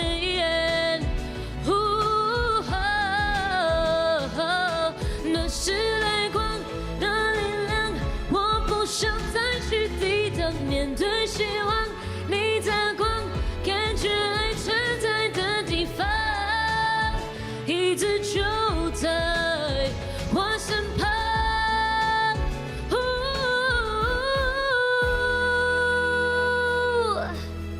我以为我能后退，反复证明这份爱有多不对，背对着你如此漆黑，忍住疲惫，睁开眼，打开窗，才发现你就是光芒。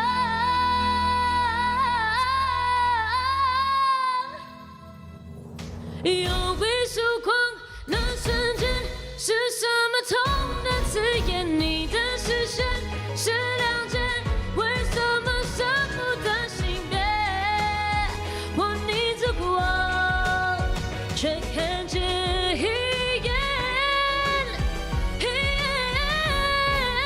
那是泪光，那力量，我不想再去抵挡。面对希望，你的光，感觉爱存在的地方，一直就在我身旁。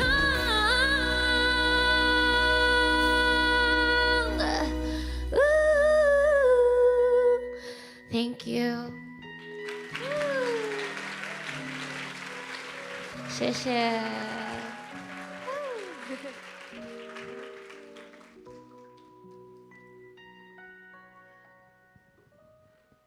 Thank you so much for that performance, Kimberly. Thank you. It's really an honor to have you join us here at the Oslo Freedom Forum in Taiwan. And I know you have one more song for us, but before we get to that, can you tell us what inspires you to be a musician, and what do you hope your fans will take away from your music? I've always really wanted to connect and to inspire people through my voice and my music. And I know that, you know, people go through hard times, and I really hope that my music can be there for those people at those times. And I want them to know that, you know, everywhere around the world, everyone's fighting for their own freedom. So we'll be okay. Well, I feel inspired already. Kimberly, the stage is yours to perform Who Says. Thank you.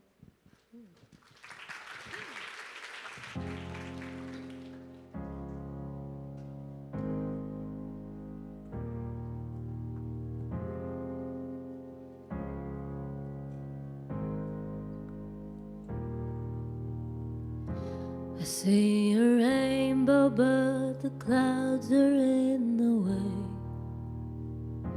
I see tomorrow, but it feels like yesterday.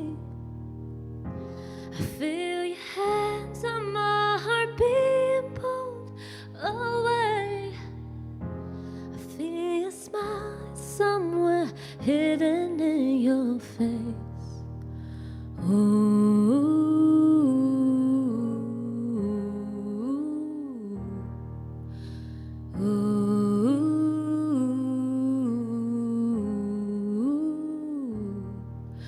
It's coming, just let it happen. I'm standing here by your side. We're coming, don't let them tell you ever what's wrong from right. In the corner is a light of hope, and I'm trying to hold it high. Can you hear the songs of freedom keeping us alive? And who says that we're going down tonight? And who says we're going out without a fight? It may be dark, but in our hearts there's nothing but the light. And the only thing that we're asking for is to be free. And the only thing that we're dreaming about is we are free. Ooh.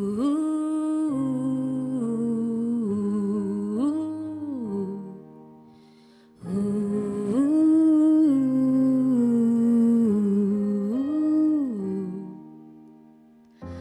I know it's hard when everything seems in the way.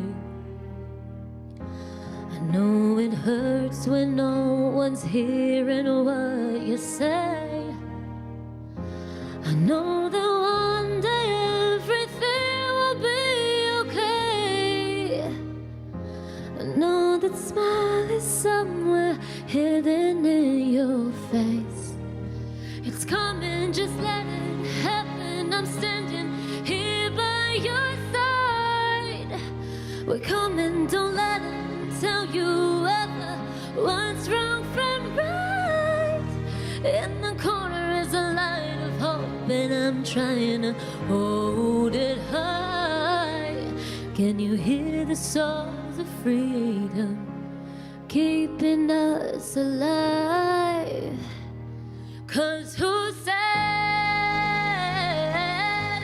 that we're going down tonight? And who going out without a fight? It may be dark, but in our hearts there's nothing but the light. And the only thing that we're asking for is to be free. And the only thing that we're dreaming about is we are free. Oh, hey.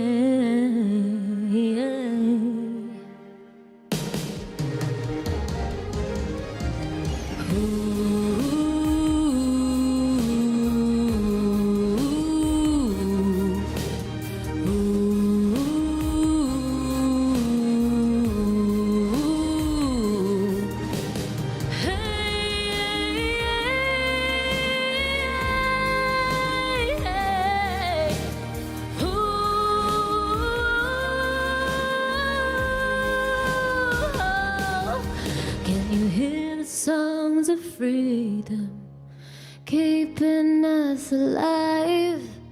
Sing those songs of freedom, they'll keep you alive. Thank you.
Good afternoon, everyone. My name is William Yang. I'm a journalist from Taiwan, and I work for Germany's Deutsche Welle.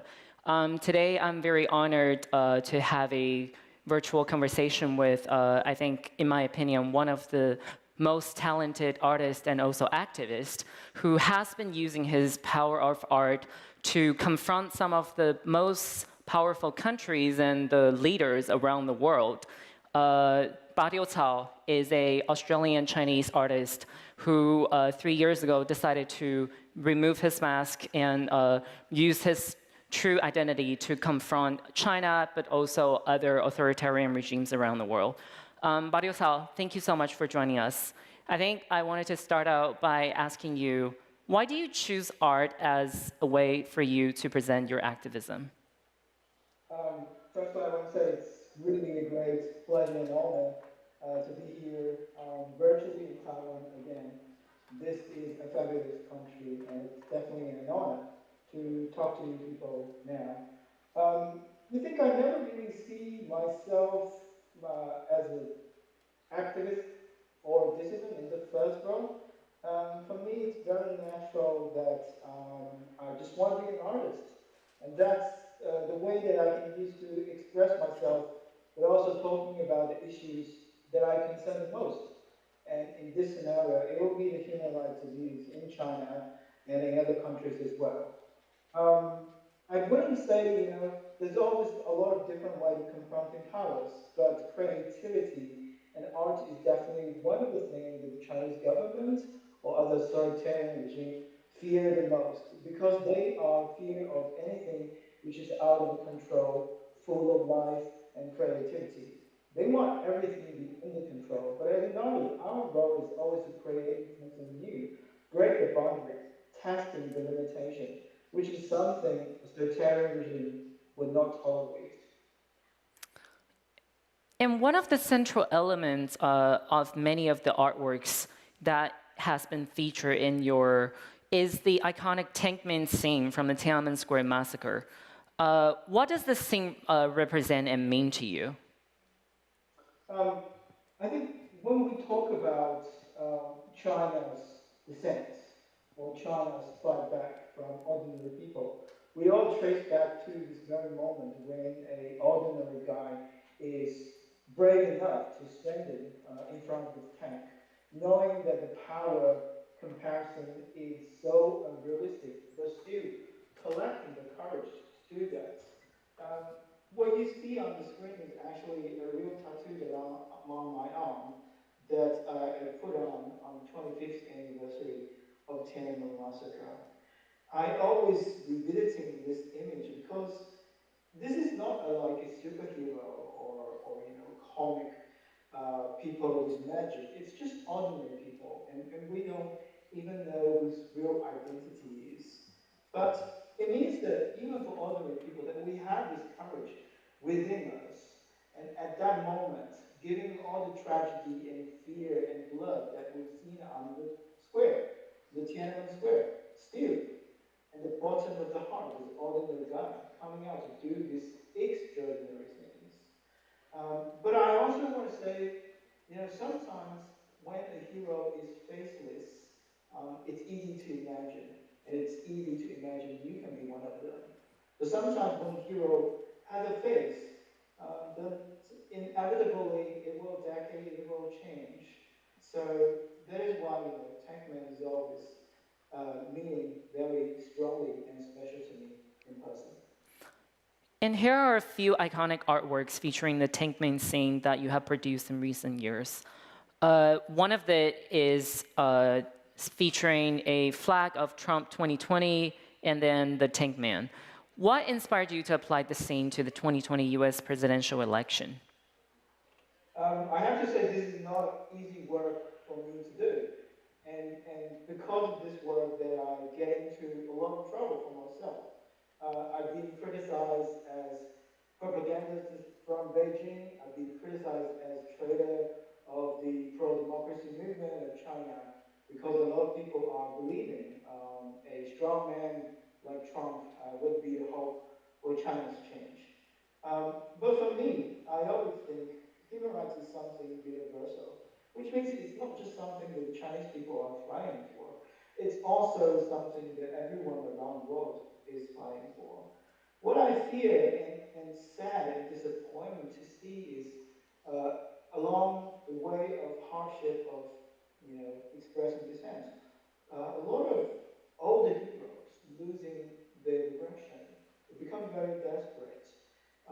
They become very easy to compromise those very core principles, which we should defend in human rights, regardless where the country is the problem.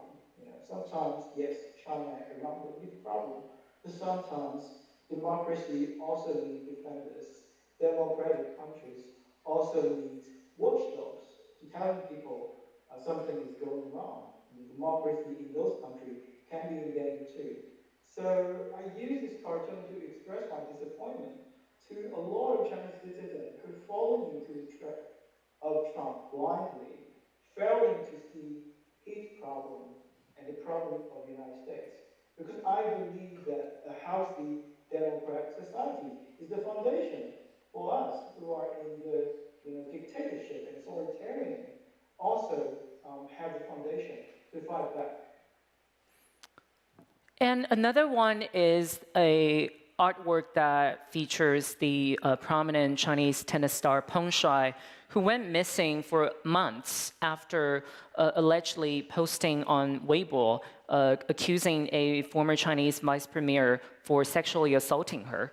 What does her incident have a relationship with the image and the scene from the Tankman? I mean, time to time from China, there's unthinkable incidents that happens, but also there's brave individuals, powerful enough to stand up, even given the most desperate situation. And Peng Shuai is definitely one of them. Make no mistake, Peng Shuai was working and playing as a famous Chinese, sportswoman for so many years. And it's particularly hard for her to work in the system for so long, but also collecting the courage to speak up against one of the most powerful figures within the CCP, China's Communist Party.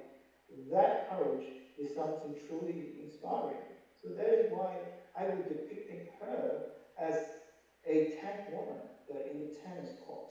I think she deserves a lot of respect.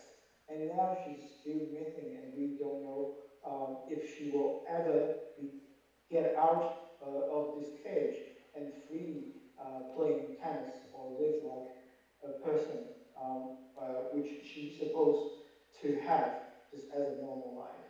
But also, I think the topic is beyond just this one little incident. A lot of people, particularly within the dissident community, argue, we're fighting for human rights. So instead of paying attention to like Me Too movement, to feminist movement, to LGBTQ movement, it's not important. The pro-democracy is more important. Political movement is more important. Overthrow the CCP is important. I wanted to use this cartoon or this artwork to tell those people they are wrong, because you cannot really tell which right is more important than the other right. Feminist rights, incident like Me Too, is human rights, and it is something that we all should be attending to. And the last thing that I want to highlight to me is this issue, the Me Too issue, is not something only happening in a authoritarian regime, and sometimes it even happens in the dissident community. Through this Vienna protest, I've learned actually a lot of cases, sometimes from China, sometimes from outside of China, that even female activists have been harassed by male activists under the name of great good. And a lot of cases are average. A lot of women try to speak up, but there's a lot of pressure because, again, once you speak up, you might be framed as the traitor of the pro-democracy movement. I truly hope this situation can be changed, and I want to applaud for the brave women activists who speak up for their difficulties and their victimhood. They are the true hero. They are the hero of the heroes.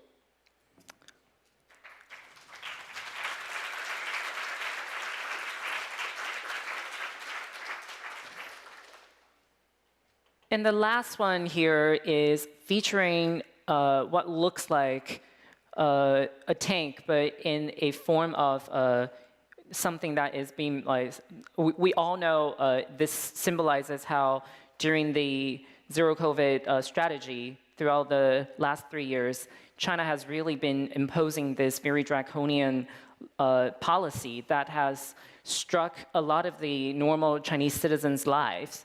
We've seen many, many examples. So can you talk a little bit about how you wanted to use this particular artwork to push back against this law that is currently still in place? Well, firstly, I want to say it's always important to revisiting the Tiananmen image, even though we've seen it 1,000 times. But in China, it's constantly being forbidden and not allowed. So for me, even though it's kind of repetitive, but it's constantly meaningful to revisiting this very image, but also injecting the most relevant incident, that viewing the bridge between the historic events and the most updated problems, like this one, the zero COVID policy. Well, if we trace back a little bit, that it is China, the Chinese government's cover-up from the very beginning, the locking up Dr. Li Wenliang, that eventually bringing an outbreak into a global pandemic that caused millions of lives and almost shutting down the economy globally. But now China is still under this very inhumane policy, which is called zero COVID policy. This cartoon is actually echoing with a very moving incident that recently happened in Shanghai's lockdown. So in China, you have to collaborate with the system to do the COVID test in a daily basis. However, it creates a lot of problems, and some people choose to rebel, choose to rejecting tests like that. So there's a policy being introduced saying if you are not willing to collaborate with the authority, then the punishment will not just be laid on you, but also to your children, even to your parents.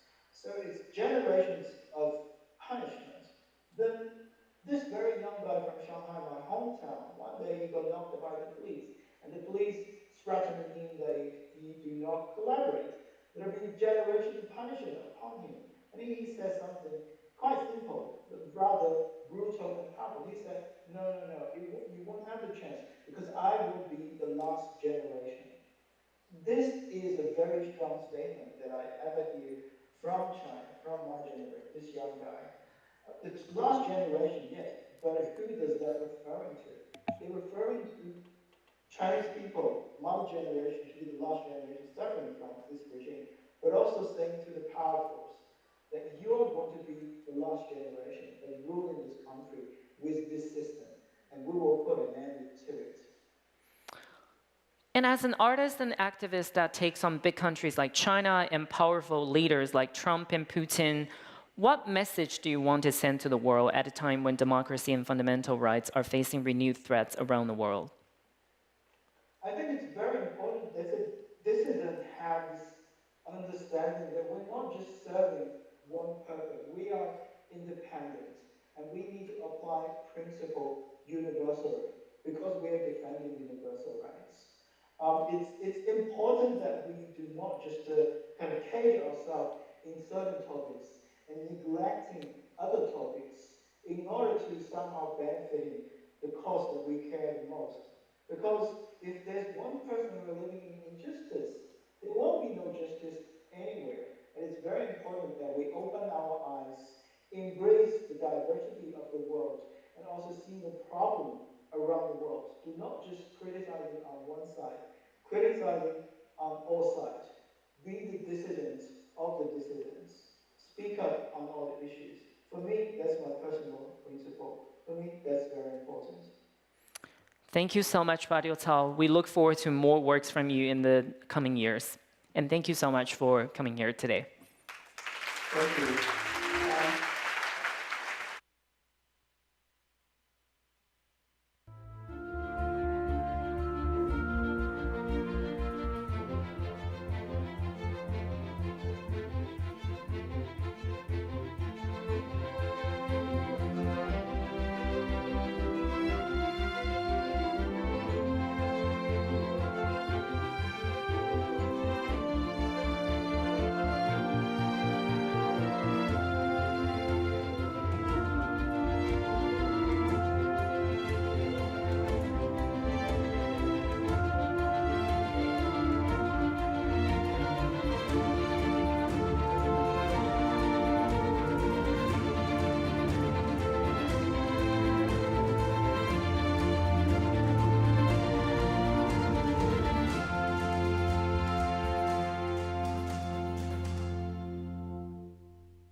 Good afternoon. So in February last year, the Burmese military attempted to stage a coup in my country. They arrested politicians, activists, and many civilians for speaking out against this coup. And they shot peaceful protesters in the head, and they brutally torture activists in detention center, hoping that all of these brutalities will stop people from standing up against them. Today, many people around the world think we are now living under a military dictatorship in Burma, or that the military has a full control of the country again. But in reality, even after nearly 2 years of this attempted coup, they still haven't been able to consolidate power, because our people of Burma have been resisting in many ways possible. And peaceful protests across the country are still continuing, even today. People refuse to pay electricity bill. They are boycotting military-owned companies and businesses. And many young people have taken up arms, forming People Defense Forces. An ethnic armed organizations that was set up many years ago to help civilians and protect civilians from the attacks by the Burmese military are continuing to resist the military. And now they are offering sanctuary to people who are fleeing arrest and persecutions. And more part of Burma, more and more part of my country is now under the control of groups resisting the military. So the Burmese military is under pressure like never before, and they really fear for their very survival. So they are introducing even more desperate and brutal repression. Of course, airstrikes across the country are now so common that they don't even get reported anymore. and over 1 million of people had to flee from their homes since the attempted coup began. And now they're living in jungle without proper food, shelter, or medication. Death toll rises every day, with activists being arrested, tortured, and killed. And female activists are being beaten and sexually assaulted in detention center. Then pictures of their bruised and bloody faces are being published in the state-owned media.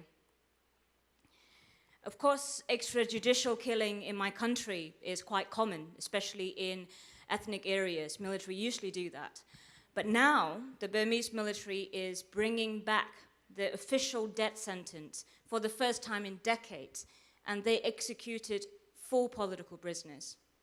And many more have been sentenced to death and awaiting execution. In my country today, there are now more than 15,000 political prisoners.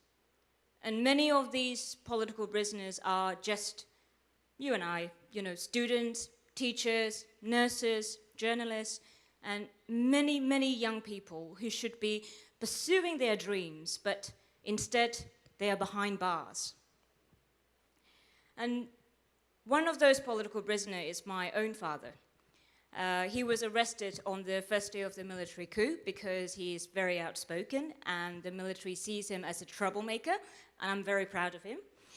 And he is one of the leading democracy activists in Burma, so he's been in and out of jail throughout my life. And the first time I saw my father was in prison when I was 4 years old. So I didn't grow up with my dad, but at least I had a home. Because now the military is introducing even crueler policies and taking away homes of activists and leaving their families homeless. And the Burmese military is trying to bomb, shoot, torture, and intimidate people of Burma into submission. But they failed because every new and desperate tactics that they use just increases our determination to get rid of this Burmese military once and for all. There can be no human rights, no peace, no democracy, and no development in my country until we completely dismantle this Burmese military. And people of Burma are sacrificing everything to win their freedom. But we are up against an army that is backed and financed by the international community. Of course, China is one of the biggest investors and supplier of arms. China arms the military, does business with the military, and defend them internationally all the way up to the UN Security Council. And Burmese military realize that they can buy China foreign policy by selling off our natural resources cheaply to Chinese companies. And Russia is now so desperate for friends that they are moving closer and closer to the Burmese military, offering investment opportunities, economic support, and military equipment. But even countries, democratic countries, that claim to support our struggle for freedom still allow their companies to be involved in trade and investment that are helping to fund the Burmese military. Apple and Google host apps that are used by the Burmese military to make money, spread lies and propaganda. And companies like Cloudflare are providing protection for their websites. And American and European companies are involved in the supply of aviation fuel, and military is using that to bomb civilians every day. And those aviation fuel are delivered or shipped inshore by British companies. South Korea and Japan have imposed arms embargoes against the Burmese military, but still, their companies are doing business with the military, providing the money that they need and they use to buy arms from China and Russia. So, people of Burma, we will win our own freedom, but We are up against an army that is backed by China and Russia. So we are asking 5 things from the international community. Cut off the supply of arms to the Burmese military. Cut off the supply of money to the Burmese military. Deny them the international legitimacy and acceptance that they are so desperate for. Hold them accountable for all the human rights violations and atrocities that they have committed for many, many decades. Provide humanitarian assistance to people who are desperately in need of it, but do it through local civil society, not through agencies that are working in cooperation with the Burmese military.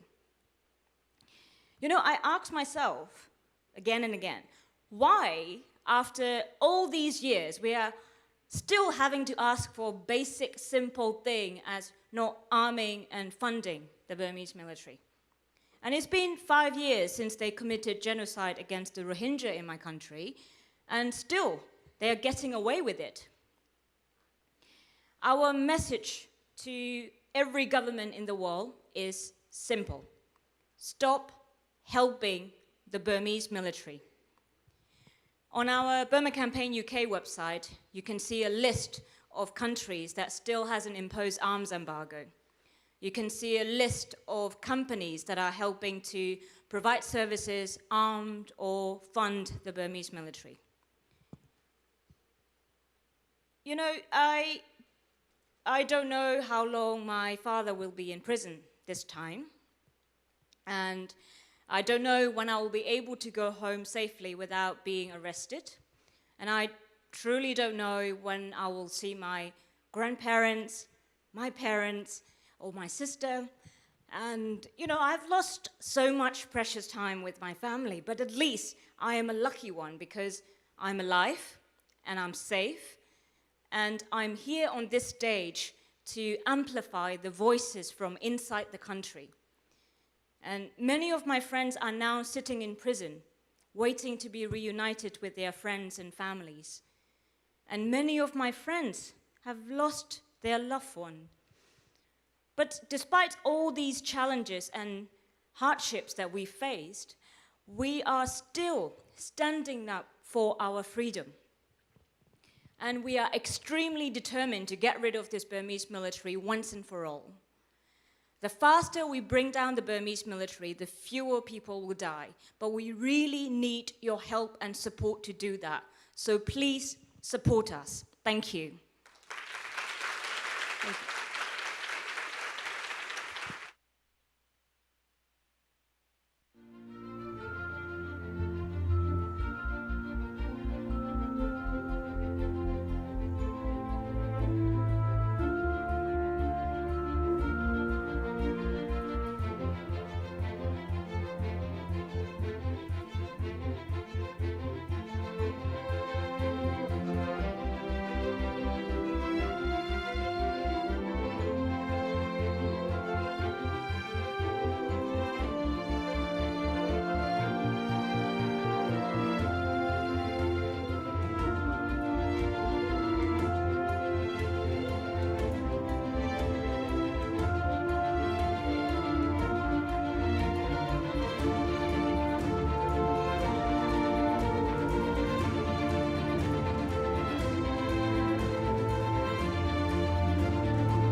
I am here today to share with you the reality of the horrific human rights abuses in Saudi Arabia.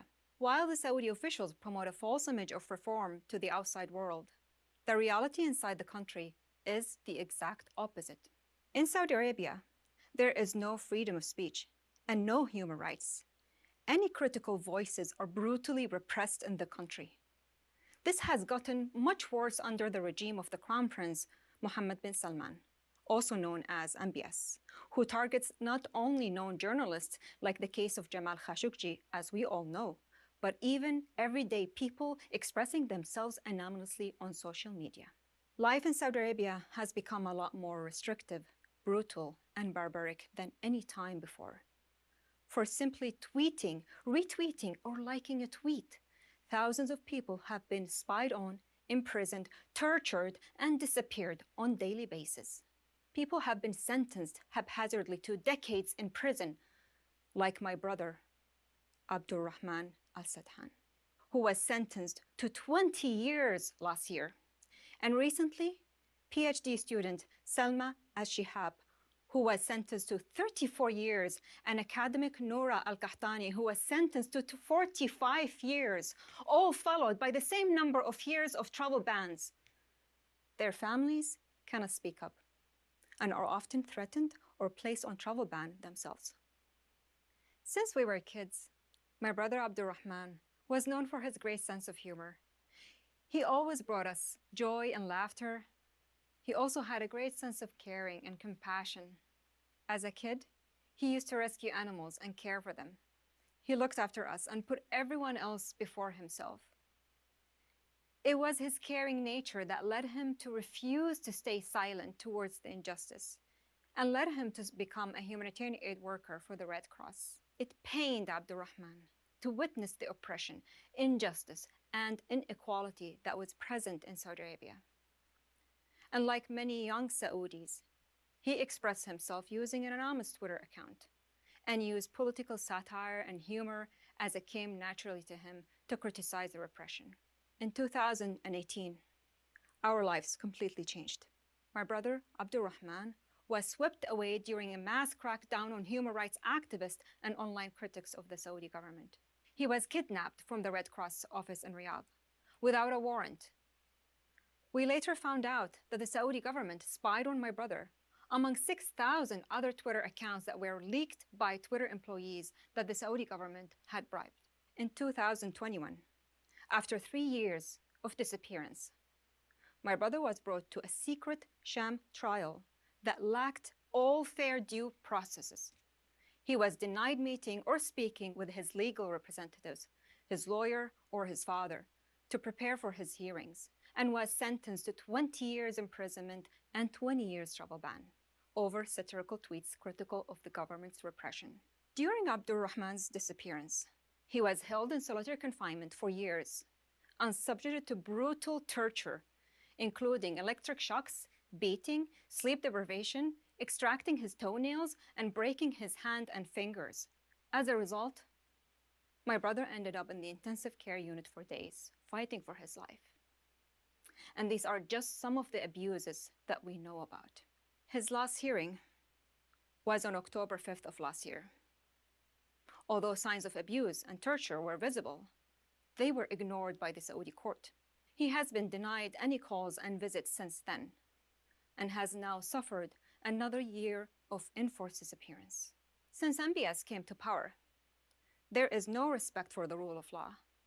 The courts receive orders directly from him and are used to silence peaceful activists, journalists, and critics. In fact, the Saudi justice system today protects the abusers, not the victims. The courts invent charges as they go, while actual criminals are freed and protected by the same system.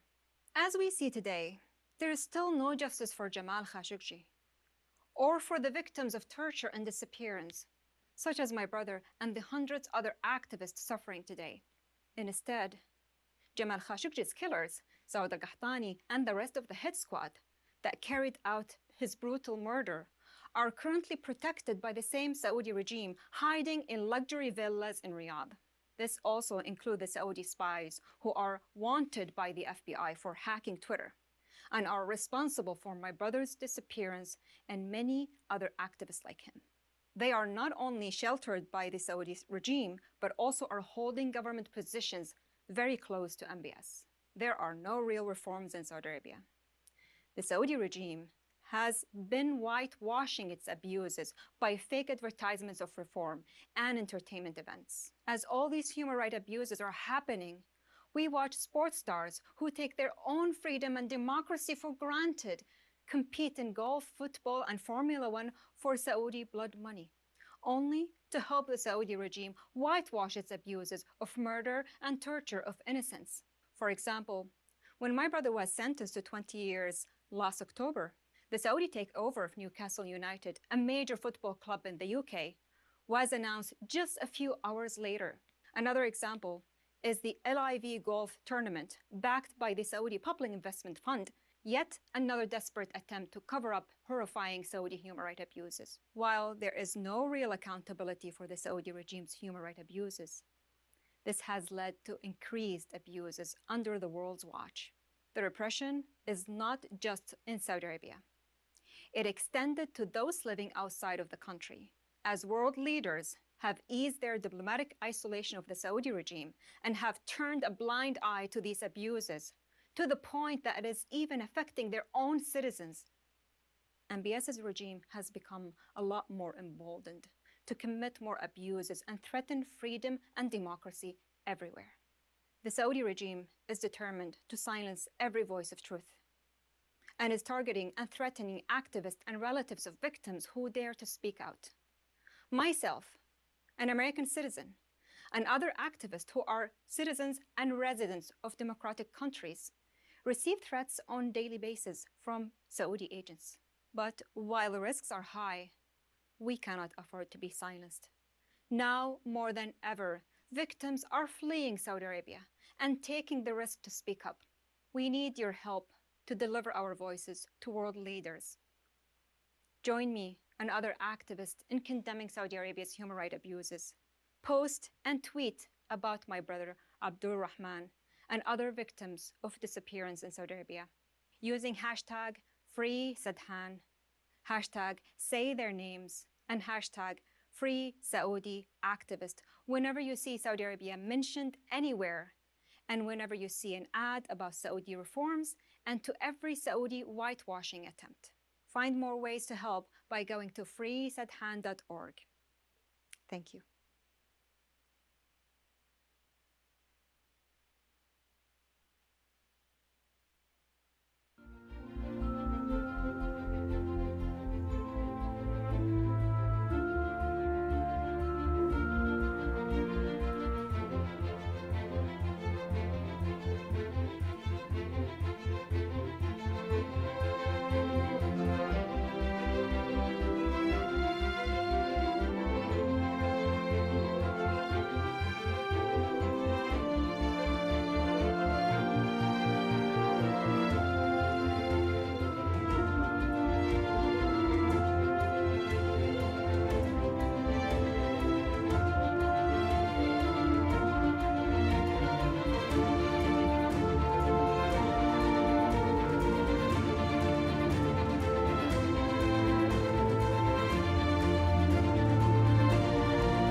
When I addressed the Oslo Freedom Forum in Oslo, I said, our sacrifices aren't just for us, they're for you.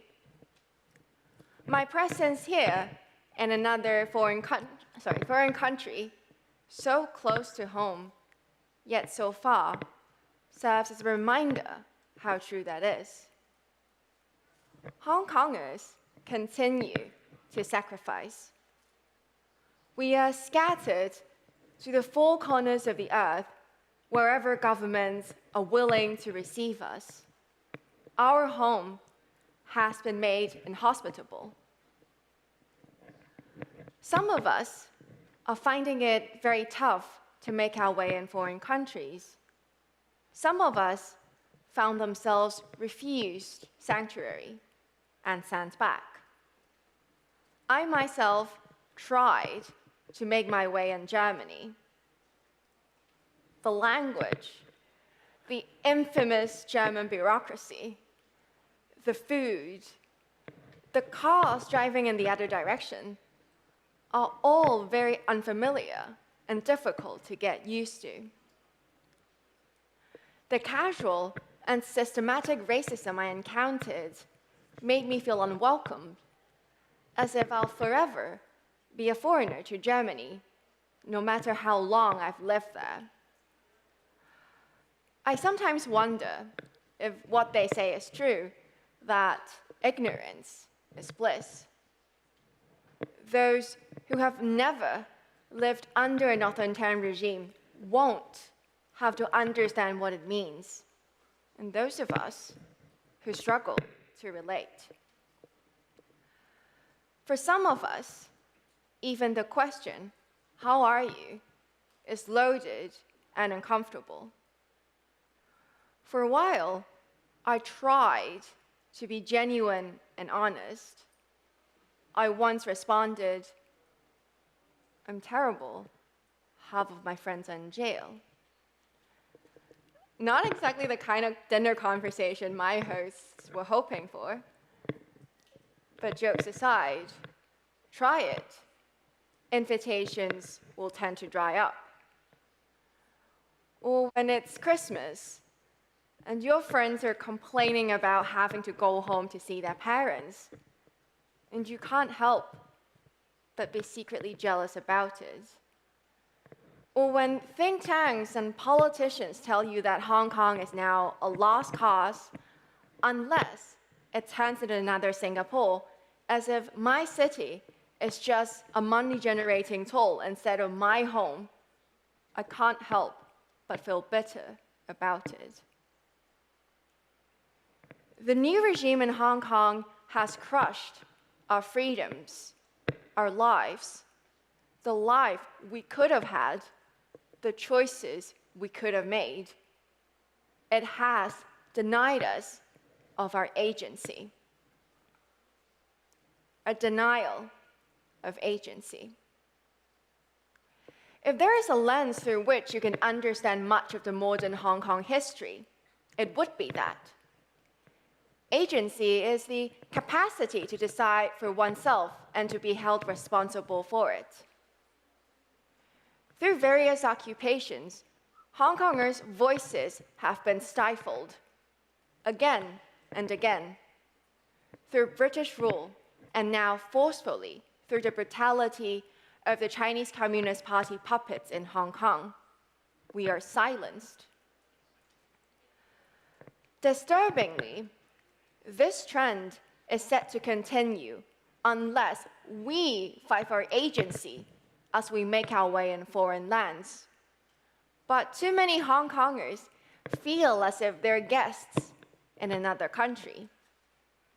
Too many feel uncomfortable taking ownership of their civic entitlements. Too many feel as if expressing their needs is somehow disrespectful towards their new hosts, temporary guests in someone else's home. Again, a denial of agency. But curiously, it doesn't come from any external authority, but from Hong Kongers themselves.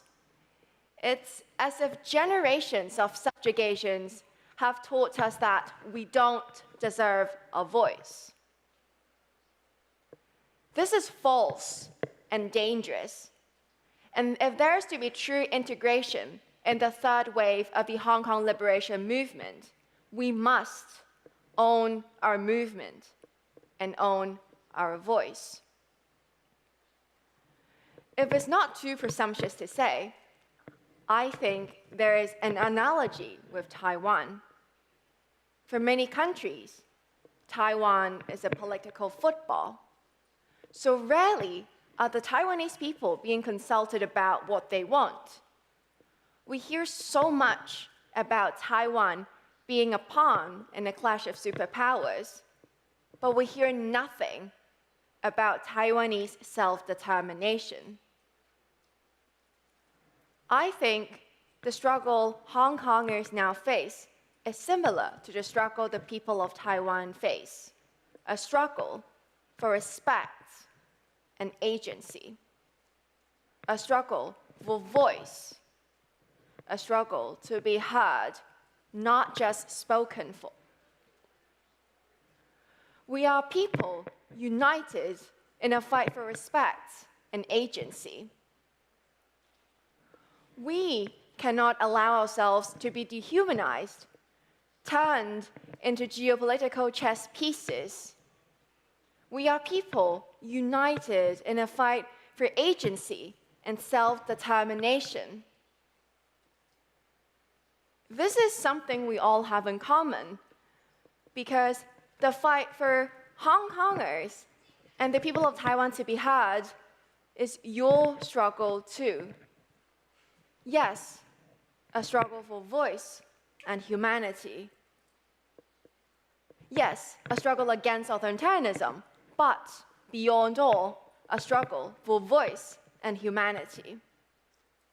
Our message to the world should be, do you care about the Hong Kongers or what Hong Kong represents in your ideological struggle? Do you care about the Taiwanese people or what Taiwan represents? For Hong Kongers and Taiwanese, we are fighting to be able to ask ourselves something so simple, yet for us so elusive. What do we want? I want to reiterate something I said when I had the privilege to address this forum.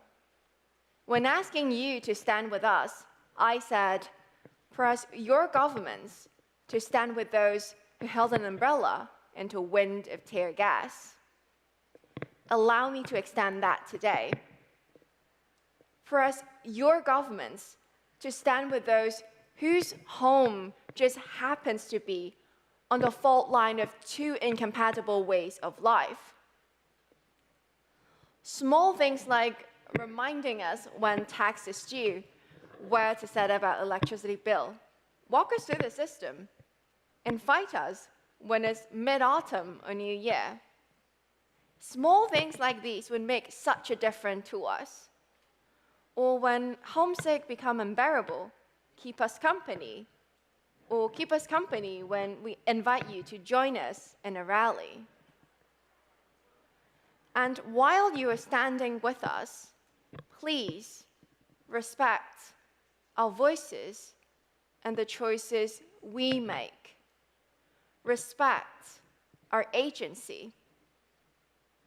And perhaps over time, we will learn to respect it too.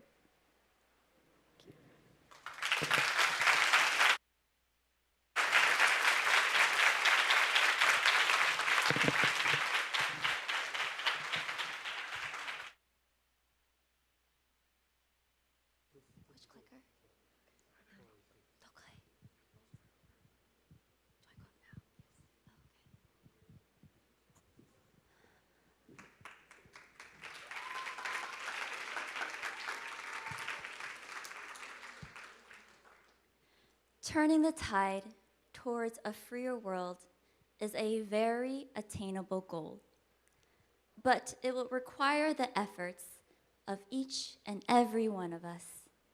And as we have seen from Taiwan's own story, overcoming authoritarianism is not impossible after all.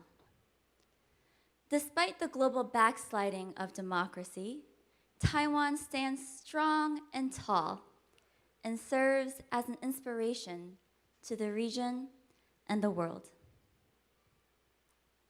I'd like to pause and take a moment to recognize the brave Taiwanese people of the past, present, and indeed the future, who have fought and continue to fight to keep Taiwan free. Thank you all. Kamsagowi. On behalf of the Human Rights Foundation, we are so humbled to be here with all of you. Thank you.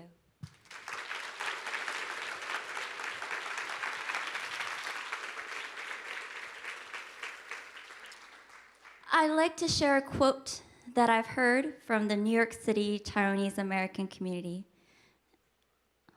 我们是小国小民，但也是好国好民.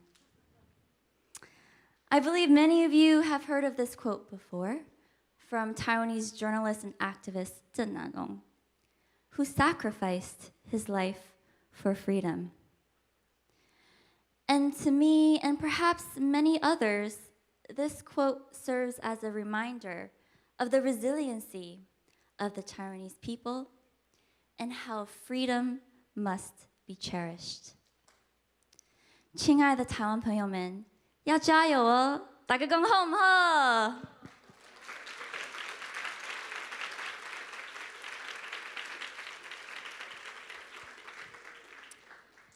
Today marks HRF's third Oslo Freedom Forum in Taiwan, making Taiwan one of the most frequent host countries outside of the United States and Norway. As the first and currently only Oslo Freedom Forum in Asia, it is so incredibly valuable to bring activists around the world to hear Taiwan, to network with Taiwanese local civil society, to exchange ideas, and to share tips and know-hows. Because the world has so much to learn from Taiwan and the Taiwanese people. Thank you to our generous sponsors and supporters for making today's event so memorable. And thank you to the speakers, staff, volunteers, and the Cit-Event team for working so hard. In 2018, HRF hosted our first Oslo Freedom Forum in Taiwan, and since then, this event has sparked dozens of new collaborations, amplified the stories of activists, and shined a global spotlight on Taiwan. And we truly hope we can return year after year. Please consider donating to support the Oslo Freedom Forum in Taiwan. By doing so, you are directly contributing to building solidarity and strengthening the global freedom movement. Now more than ever, it is so important for us all to stand together. In the meantime, our work continues. We will be heading to Oslo, Norway, June next year, and we hope all of you will be able to join us. Thank you all so much, and we hope to see you there. Thank you.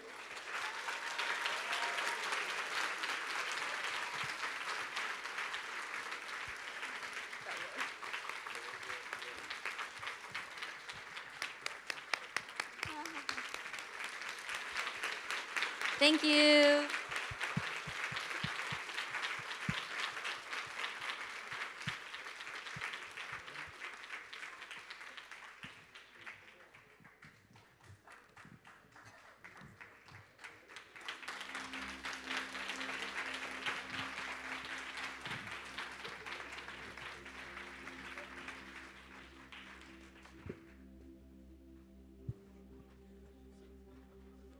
Well done, Jenny.